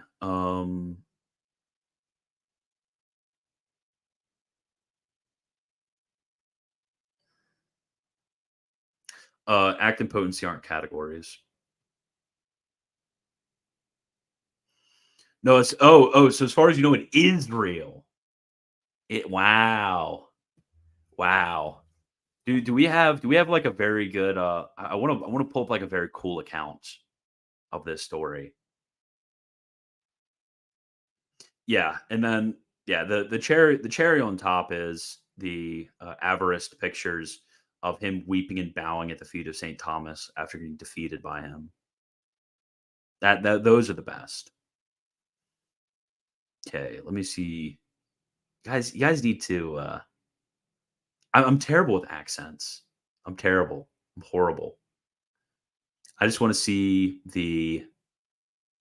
some good questions. Okay. Let me see. I don't want any dead air going on here. Okay. Oh yeah. Okay, here's a question. So I had an Eastern Orthodox tell me I'm polytheist for affirming the Filioque. I know he's wrong, but do you know the reason why they believe that? Yeah, it actually comes from Photius. So Photius accuses us of being like pagan polytheists because we believe in the Filioque, because they said that would turn us into having 2 principles, which would make 2 gods. Yeah, and if you want to read a full refutation of Photius's mystagogy, if you go to Unionist Initiative's website, let me see. It's theunionistinitiative.wordpress.com. If you go on there, there's a refutation from John Beckus. So John Beckus, let me give you guys some lore, because this, I'm telling you, once you begin to look into the history behind all of these things, it's absolutely bonkers. So basically what happened is there's the Reunion Council, which is Second Leon, because there's obviously the break with Photius that happens in the 9th century, and that schism is healed. And then you have the break in 1053 that happens. And then you have kind of a few hundred years of separation. And it's kind of weird whether there is, separation or recognized separation in some points during this time. I think there was one of like the Eastern bishops like tried to send delegates to like the Fourth Lateran Council. I think it's the Fourth Lateran Council. Like weird stuff like that, where it was kind of weird whether there's a recognized break or not going on with all the individuals at the time. Where was I with that? Oh yeah, so there had been some time of splitting between the churches. There have been a lot of treatises written on both sides in defense or attacking the Filioque. There's actually a famous treatise written by the Archbishop of Thessalonica, which eventually Gregory Palamas was the Archbishop of Thessalonica. So there was a famous one written actually defending the Filioque as a doctrine and attacking it from a canonical point of view. All the Latins were defending the Filioque 100%. The Greeks, some of them defended it doctrinally, but not canonically. Some of them defended it doctrinally and canonically. Some of them attacked it. So in the East, it was a live question, actually. They don't want you to know this, but in the East, even after the schism, even after the time of Photius, for a very long time, up until like the Council of Florence, when this became definitive, after Blachernae, there was, there was this live question of the Filioque on the table. So multiple patriarchs of Constantinople affirmed the Filioque after Photius deposed and such, but they affirmed it. They affirmed it and defended it. John Bekos is one of them. But basically, in the 13th century, you have a man named John Bekos. He becomes Patriarch of Constantinople. He's a very learned man, and he writes a very pens a very famous defense of the Filioque because he was a student of the Fathers, especially of St. Cyril. And there's a council called in 1274 that St. Thomas dies on the way of and St. Bonaventure dies at, called Second Lyon. It's the most Western of the ecumenical councils, actually. And at Second Lyon, they debate the Filioque. Bekos was sent and told, hey, you better not, sign agreements. But Bekos, he was firmly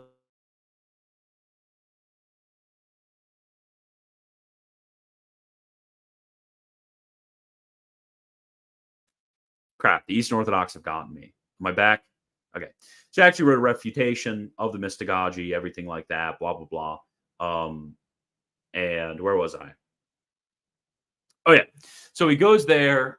He defends it, arguments, blah, blah, blah. Reunion gets promulgated, goes back, and they're like, hey, you were not supposed to agree with the Latins here. You were not supposed to do that.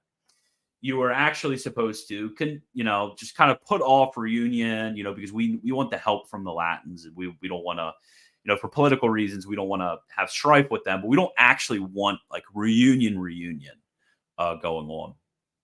So he gets opposed by, other Eastern Orthodox.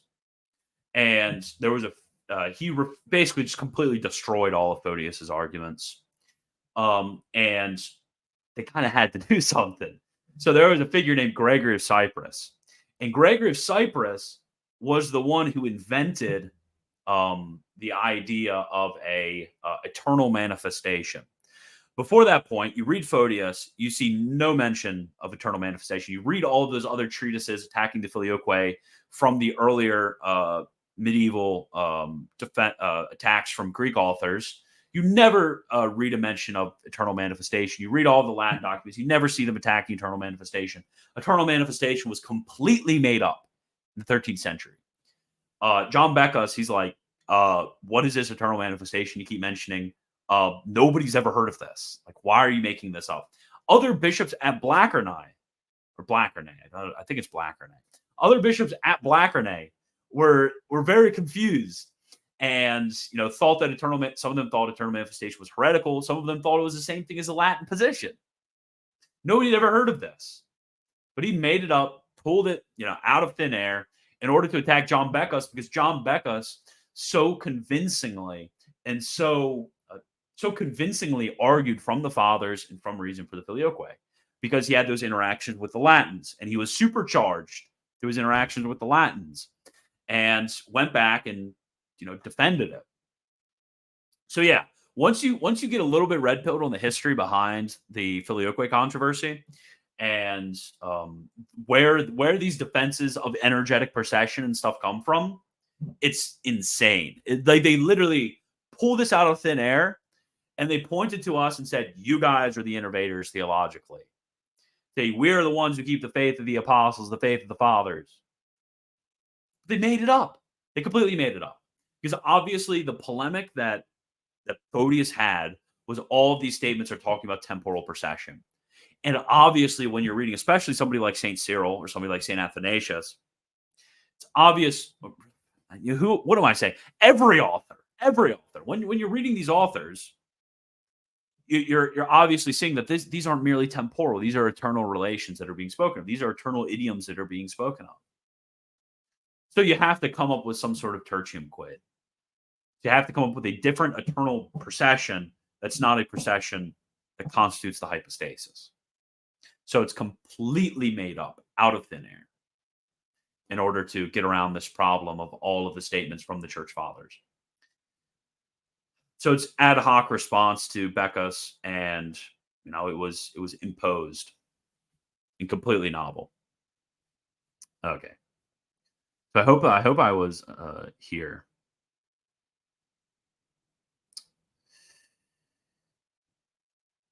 Oh, here we go. Yeah, imagine if Filioque real wide internet connection. So whatever. Die. Okay, so let me sip some water.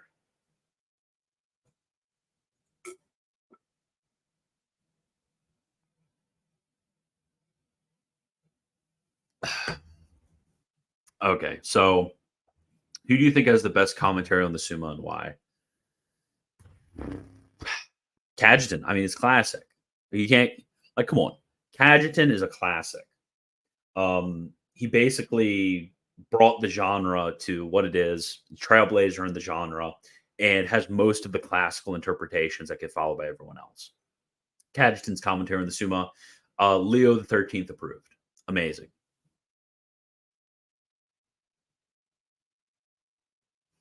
What do you do to get good pronunciation for foreign languages? I wouldn't know, dude. I suck at pronunciation. Of course. When you read Photius, when you anybody have a brain from the era before, of course they're assuming divine simplicity. The argument against the Latins end up becoming that they think that we corrupt divine simplicity by our view of the Trinity. Okay, what are you knowing?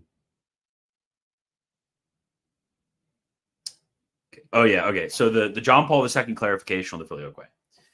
Okay, so this is a good question. I'm going to make sure, is my internet okay, guys? I don't want to start answering. My Wi-Fi is being laggy. Okay. Cayetanus, yes, Cayetanus. Okay, is my internet good, guys? Is it good? You look like Minecraft. Why don't I just check it on my computer, see whether my own internet's good? That would be better than just relying on you guys. Okay, what is going on here?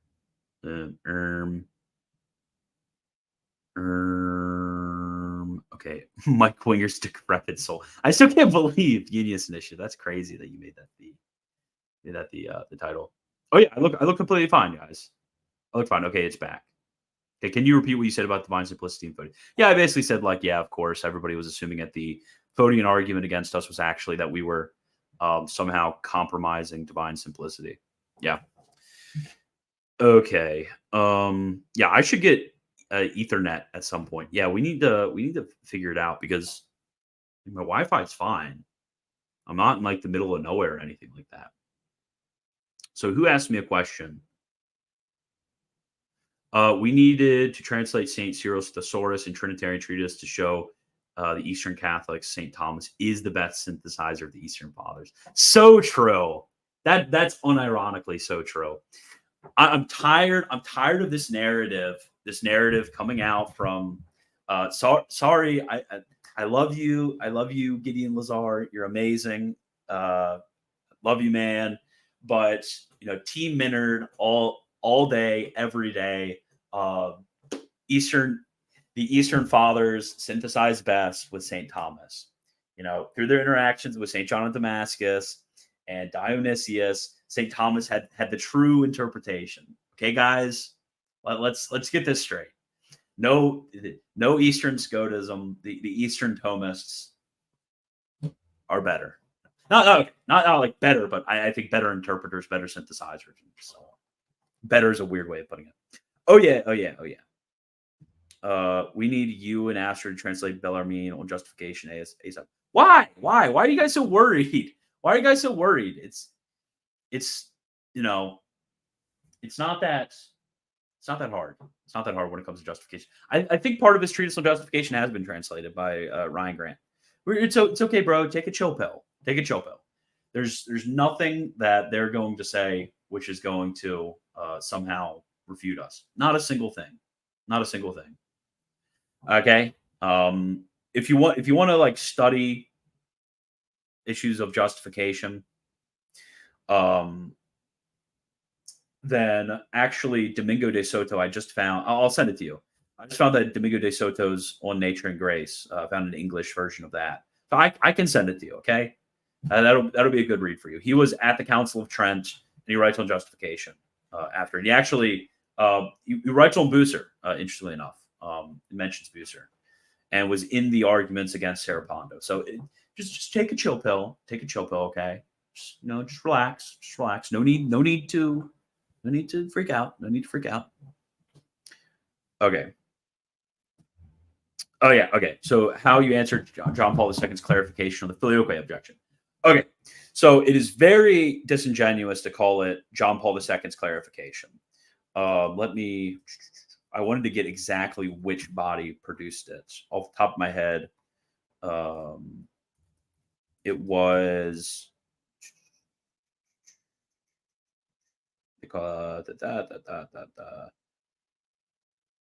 Okay. Boom. It was produced on, I can't remember which group produced. Oh yeah, it is the ITC. No, it's not even the ITC. It's the International Commission for Theological Dialogue between the Roman Catholic Church and the Orthodox Church. Okay, so basically this group has absolutely, utterly zero authority to say anything on the matter. Let's get that clear right out the gate. Really, this is a study group that has been gathered together by one of the dicasteries, and that dicastery itself doesn't even have magisterial authority to teach. So it's a study group formed by a dicastery with no magisterial authority. So this isn't the John Paul II clarification on the Filioque question. Let's get that straight right now. So really, we ought to take the document on terms of, how do I put it? We ought to take the document on terms of its own theological argumentation. Okay? It's got to be clear right there. And where it was released in the Roman newspaper. So it's a glorified newspaper made by a commission. It has no authority whatsoever. So we have to get that straight right away. Okay, so what should I say? Anywhere else besides that? I'll just leave it at there, I guess.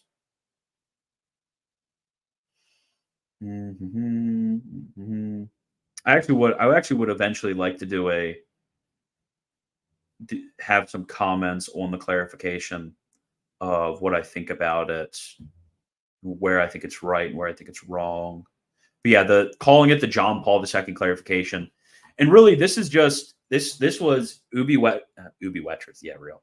This was Ubi Petrus's ability, or this was Ubi Petrus's method of trying to have an argument without actually dealing with any of the sources on the issue.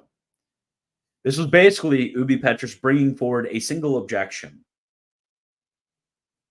And obviously, if you know anything besides the way that he dishonestly and rhetorically presented it, if you know anything about the nature of the document and the state of the question, so it's absolutely ridiculous. So he's like, wait, okay. So I lose all of the arguments from reason. I lose all the arguments from scripture. I lose all the arguments from the fathers. But actually, the Filioque clarification uses terminology that is perhaps contradictory to the Council of Florence. So, guys, is it over? Is it game over? It's stupid. It's ridiculous. It's infantile. If you look at that argument by Ubi Petrus and you're convinced by it, not a good thinker. I'm sorry. I mean, it might not be your fault. It's hard to think through a lot of these things, but like intrinsically, it's just a stupid argument. It just is. And this is why I enjoyed my debate with David Arhan a lot better than I did with Ubi Petrus. This is why I got frustrated in my debate with Ubi Petrus. I never got frustrated in my debate with David Arhan. I thought it was much more of a chill debate, I guess. Okay.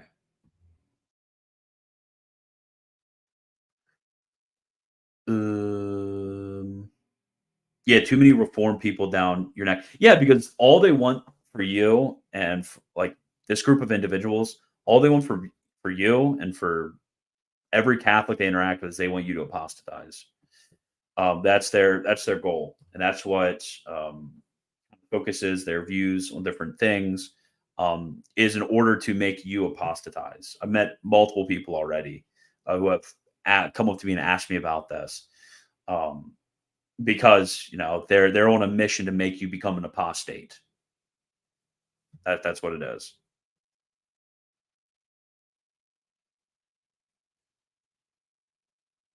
Okay, Ubi Petrus, yeah, real.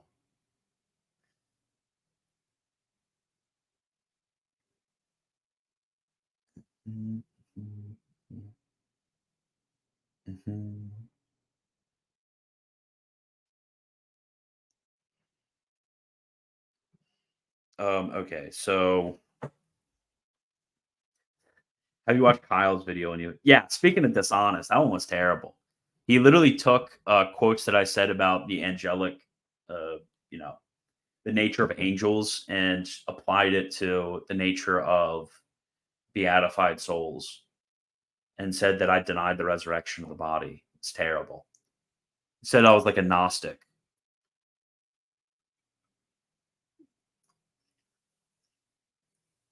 So true. Okay, so how do you explain the equivalence between presbyter and bishop in the New Testament? Because I think they were one office. It's really just the Protestant assumption. The arguments from St. Jerome are bad because St. Jerome actually, we can see from the writings of Origen that St. Jerome's wrong about the history of ordination, the consecration of the Bishop of Alexandria. So yeah, in the New Testament, there was, at least according to what I think, you're free to disagree with me, and most, I would say, traditionally would disagree with me. So just kind of putting that out there. I think that there were, two orders in the New Testament, and really what Holy Orders is a certain participation in the apostolic authority given by Jesus Christ. So the fullness of this authority is found in the bishop, and then depending on which level or layer you're in, participates in different manners in that apostolic authority. So the deacon participates in it in these ways, in baptizing and preaching, but not in confecting the sacrifice. Subdeacons do it in this way, porters do it in that way. There's different ways. So the church could, expand these levels as many ways as you want, or as few ways as you want. There shouldn't really be an issue to this. I don't know why this would be intrinsically problematic for people, because I'm assuming people don't think that there were like subdeacons in the Book of Acts or anything like that. I'm assuming they're sensible enough to realize that this was post-apostolic. What do I think about William's Correctorium? It's the Corruptorium. It's the Corruptorium. I don't know. I actually haven't read it. I just like the troll because all the Thomas called it the Corruptorium and wrote like 1 million responses to it.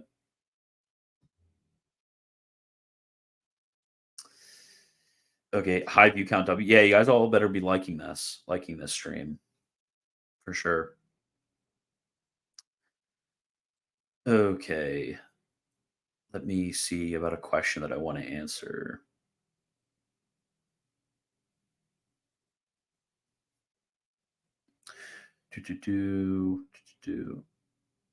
Okay, so wait. Somebody mentioned. Oh yeah, there's a good point. Where did somebody mention? Okay, yeah, it's because John Paul II quoted the document as general audience, saying the difference between the Latins and Greeks are complementarity. Yeah, like the entire. I'm not saying the entire document and everything it says is wrong.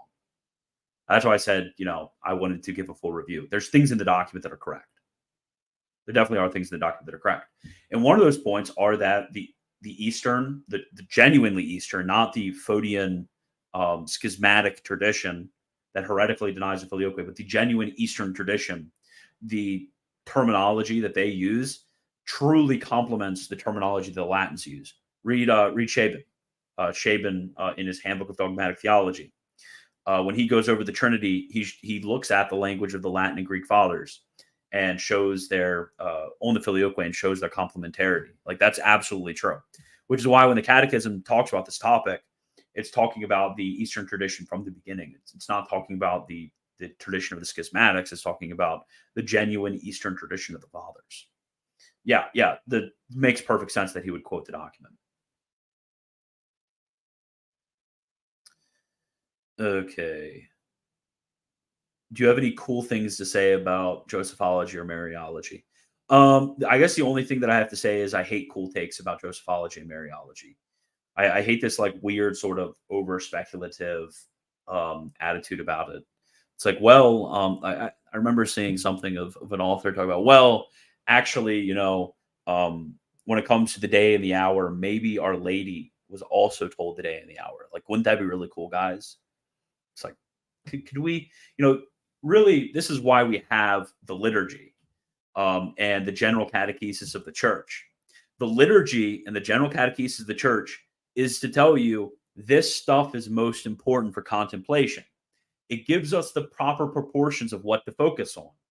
So if something is brought up more and more and more and more in the liturgy, something is brought up more and more and more in the tradition, in the general catechesis of the church, in our theological literature, in all of these sources among the fathers, then these things are probably the things we're supposed to focus on more. These are the more important things to contemplate. So taking your like weird pet theories of what would be super cool and then putting it in the devotional book, it's not it. It's not it. Those are not the things that the church focuses our gaze on as most fruitful for contemplation. It is 1,000,000 times more fruitful for you to read the Magnificat and contemplate how the virtues brought up in the type of doxological language brought up in the Magnificat, how that shows the sort of nature of Our Lady's soul, her contemplative soul. That's 1,000,000 times more profitable than thinking about like, oh, wouldn't it be cool if Our Lady did this, or oh, wouldn't it be cool if Our Lady did that? No, that's it's really off-putting for me. Very, very much off-putting for me. So I get some of the sort of weirdness that that Protestants will feel when they're reading something like St. Alphonsus' Glories of Mary. I absolutely get that. And I mean, I don't like the language of like Marian maximalism and things like that. I think I'm a Marian maximalist because I focus on the things that are more important. So yeah, I'm the Marian maximalist, not somebody who kind of piles up all the cool takes that they could have about Our Lady. I don't think that's Marian maximalism at all. I think that's actually practically, I'm of course not saying they're having opinions which are detrimental, but practically detrimental to Marian piety to focus on these things rather than to focus on the important things, such as those things that are talked about in Scripture and talked about in the tradition, dogmatized by the church and brought up in the liturgy. Those are the important things. Okay. Oops. Oh man, what's the rundown on Jay Dyer? Is he legit? Semi-newbie to the streams and online Catholicism. Well, welcome. Jay Dyer, he's a funny guy. He's a funny guy. Jay and I go through once Mario's back, Jay and I will probably go back to being buddy again. He's a little bit how do I put it? He's a little bit spurgy. Jay's a little bit spurgy. Yeah, I'm sure he's just an absolute, sweetheart on the inside. It's easy to kind of troll about him, clown on him, because he's just like very, very intense guy. But I'm sure my interactions with him when we were cool were they were nice. We would talk about different theological topics. I learned some things from him. So yeah, it was nice and cool talking to him. But once the Urhan debate happened, where I debated David Urhan on the Filioque, Jay went insane, lost his mind, blocked me on everything. And then he recently unblocked me just to challenge me to a debate on epistemology. But if you kind of want a rundown of his method, our good friend River Run, could somebody dig up that tweet for me? River Run did like a little analysis of Jay's method and the way in which he argues and how it's a bit sophistic. Like, let's be honest. But no, if Jay texted me tomorrow and said, "Hey, I'm going to be up in Charlotte. You want to get a beer, dude," I would absolutely be down for it. I'd hang out with him. I'm sure we'd have a great time. I don't have any personal problems with the guy. I'm sure even somebody like Luigi. Like, I'm sure if Luigi, we could bury the hatchet and be cool with each other. Okay.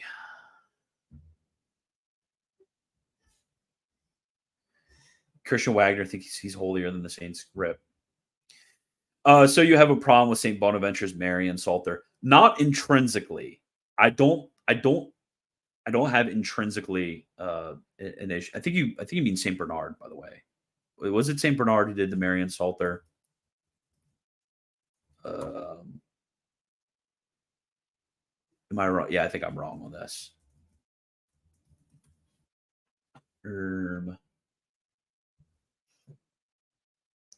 Yeah, it is by Saint Bonaventure. Game over. Yeah. So okay, let's go back. Okay, so intrinsically, I don't have a problem with it, because obviously the perfections of God are going to be reflected in the greatest the woman who is greater than the seraph, the seraphim, and holier than all of the merely human persons ever created, or any other merely created subject, if you want to put it like that. So obviously the perfections of God, and therefore the praise which is given to God throughout the Psalms, are going to be in a most eminent way applied to her, because obviously when you read the Psalter, there are some praise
We're back. Okay. I'm back. I am back. Okay. So this will probably be my last. Let me check something real quick. I think this will probably be my last question, and then I'll answer any remaining super chats that I got. The Maran Salter question. We're gonna be defending Maran Salter. Get out of here. Okay. Yeah, we good. We good. We got some time. Okay. Exactly. We're so back. You guys thought it was so over, and then we're back. Bro, Catholic Crusader. That's terrible. Son, take that out of my live chat, please. I'm about to gouge out my eyes for having read that. Oh, bro. Stop. Okay. These jokes, the jokes must stop. Okay. Maran Salter. All right. So what I was saying is basically, I'll make it simple for you guys. I'll write a syllogism because these always help you guys understand. My syllogisms, they help you understand. Because then once you kind of get the idea of what your opponent's actually arguing, it makes it a lot easier. So I'll show how most of the arguments against the Maran Salter are pretty bad. So basically they say in the Maran Salter, praises which are given to God are given to Mary, but one cannot give praises to God which are given to Mary, and then therefore, etc. And of course, this premise right here, they're going to defend that by the idea that any praise, and this is the only way they could defend the idea, is any praise which is given to God cannot be given to a creature. Okay. Any praise which is given to God cannot be given to a creature. Of course, this supposition is really dumb. Okay. So here we go. I'll give you an example. God is great, glorious in power. This is from Song of Moses, I think, off the top of my head. God is great, glorious in power. So actually, I think there's multiple Psalms that have the same statement too.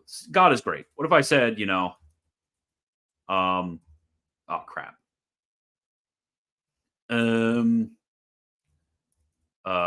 Okay, here we go. St. Thomas is great.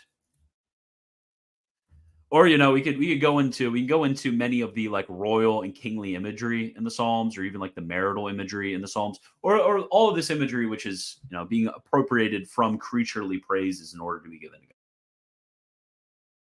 God. Oh no. Am I offline again? I'm getting probably destroyed right now. Terrible. I think I'm back. Anyways. So basically, if I said St. Thomas is great. So rather with this would be an okay premise if you said any praise which is, I'll use the word uniquely, because people kind of properly, uniquely proprium is the Latin term that I'm translating into uniquely given to God cannot be given to creatures. So the question is, what is that praise which is uniquely or properly given to God? So you have to answer that question before we can even answer the question about something like the Maran Salter, something like saintly intercession, or really any of those questions. What is the praise that is uniquely given to God? Because to give praise, okay, there's to give praise which is uniquely given to God is idolatry. It's idolatry. So in order to even make the argument, that we are committing idolatry by this or that act, you have to ask the Protestant, what is unique? What is the unique praise which is given to God? That's what you have to ask him.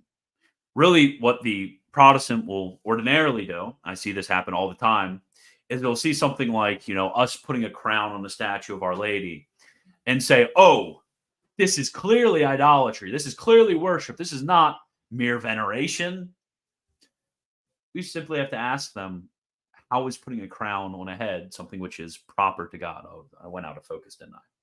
How is that something which is proper to God? They can't answer it. So yeah, that's the question that needs to be answered when we look at the Maran Salter.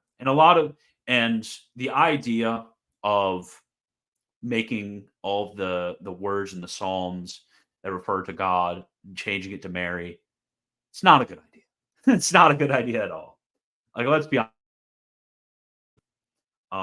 Especially like the weird stuff where in the end they also do like the creed and stuff like that. It's not a good idea at all. But the claim that it's somehow idolatrous is where the ridiculousness kind of comes in. Okay. Anyways.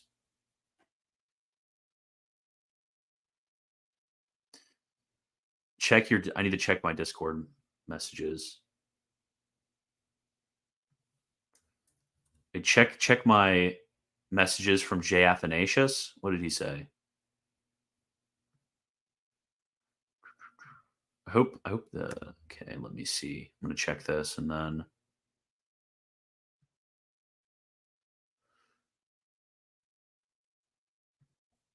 okay, so and what's the problem with middle knowledge? Okay, so I'll very quickly answer this. I always say I'm gonna like finish all the whatevers and I'm gonna finish the stream.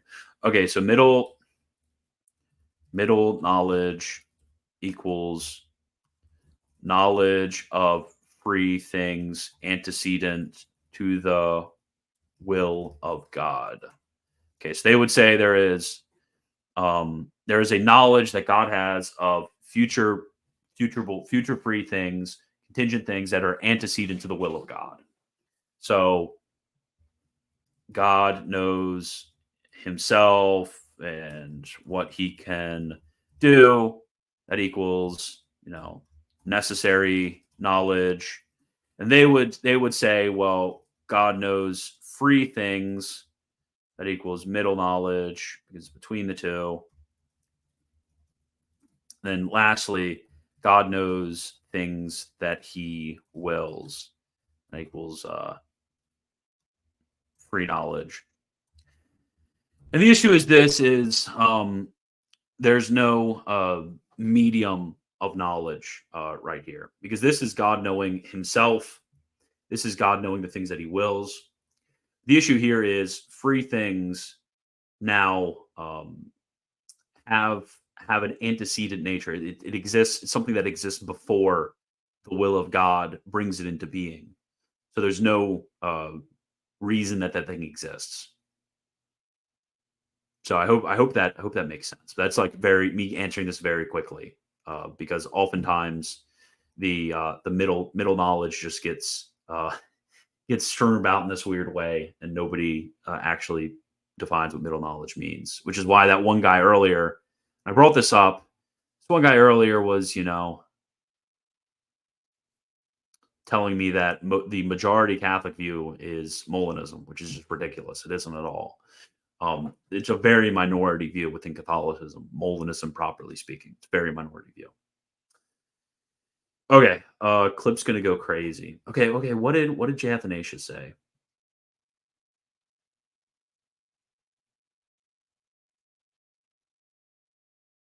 What, the chat summary? The chat is about the recent passing of Christian, a popular YouTuber who made theology content.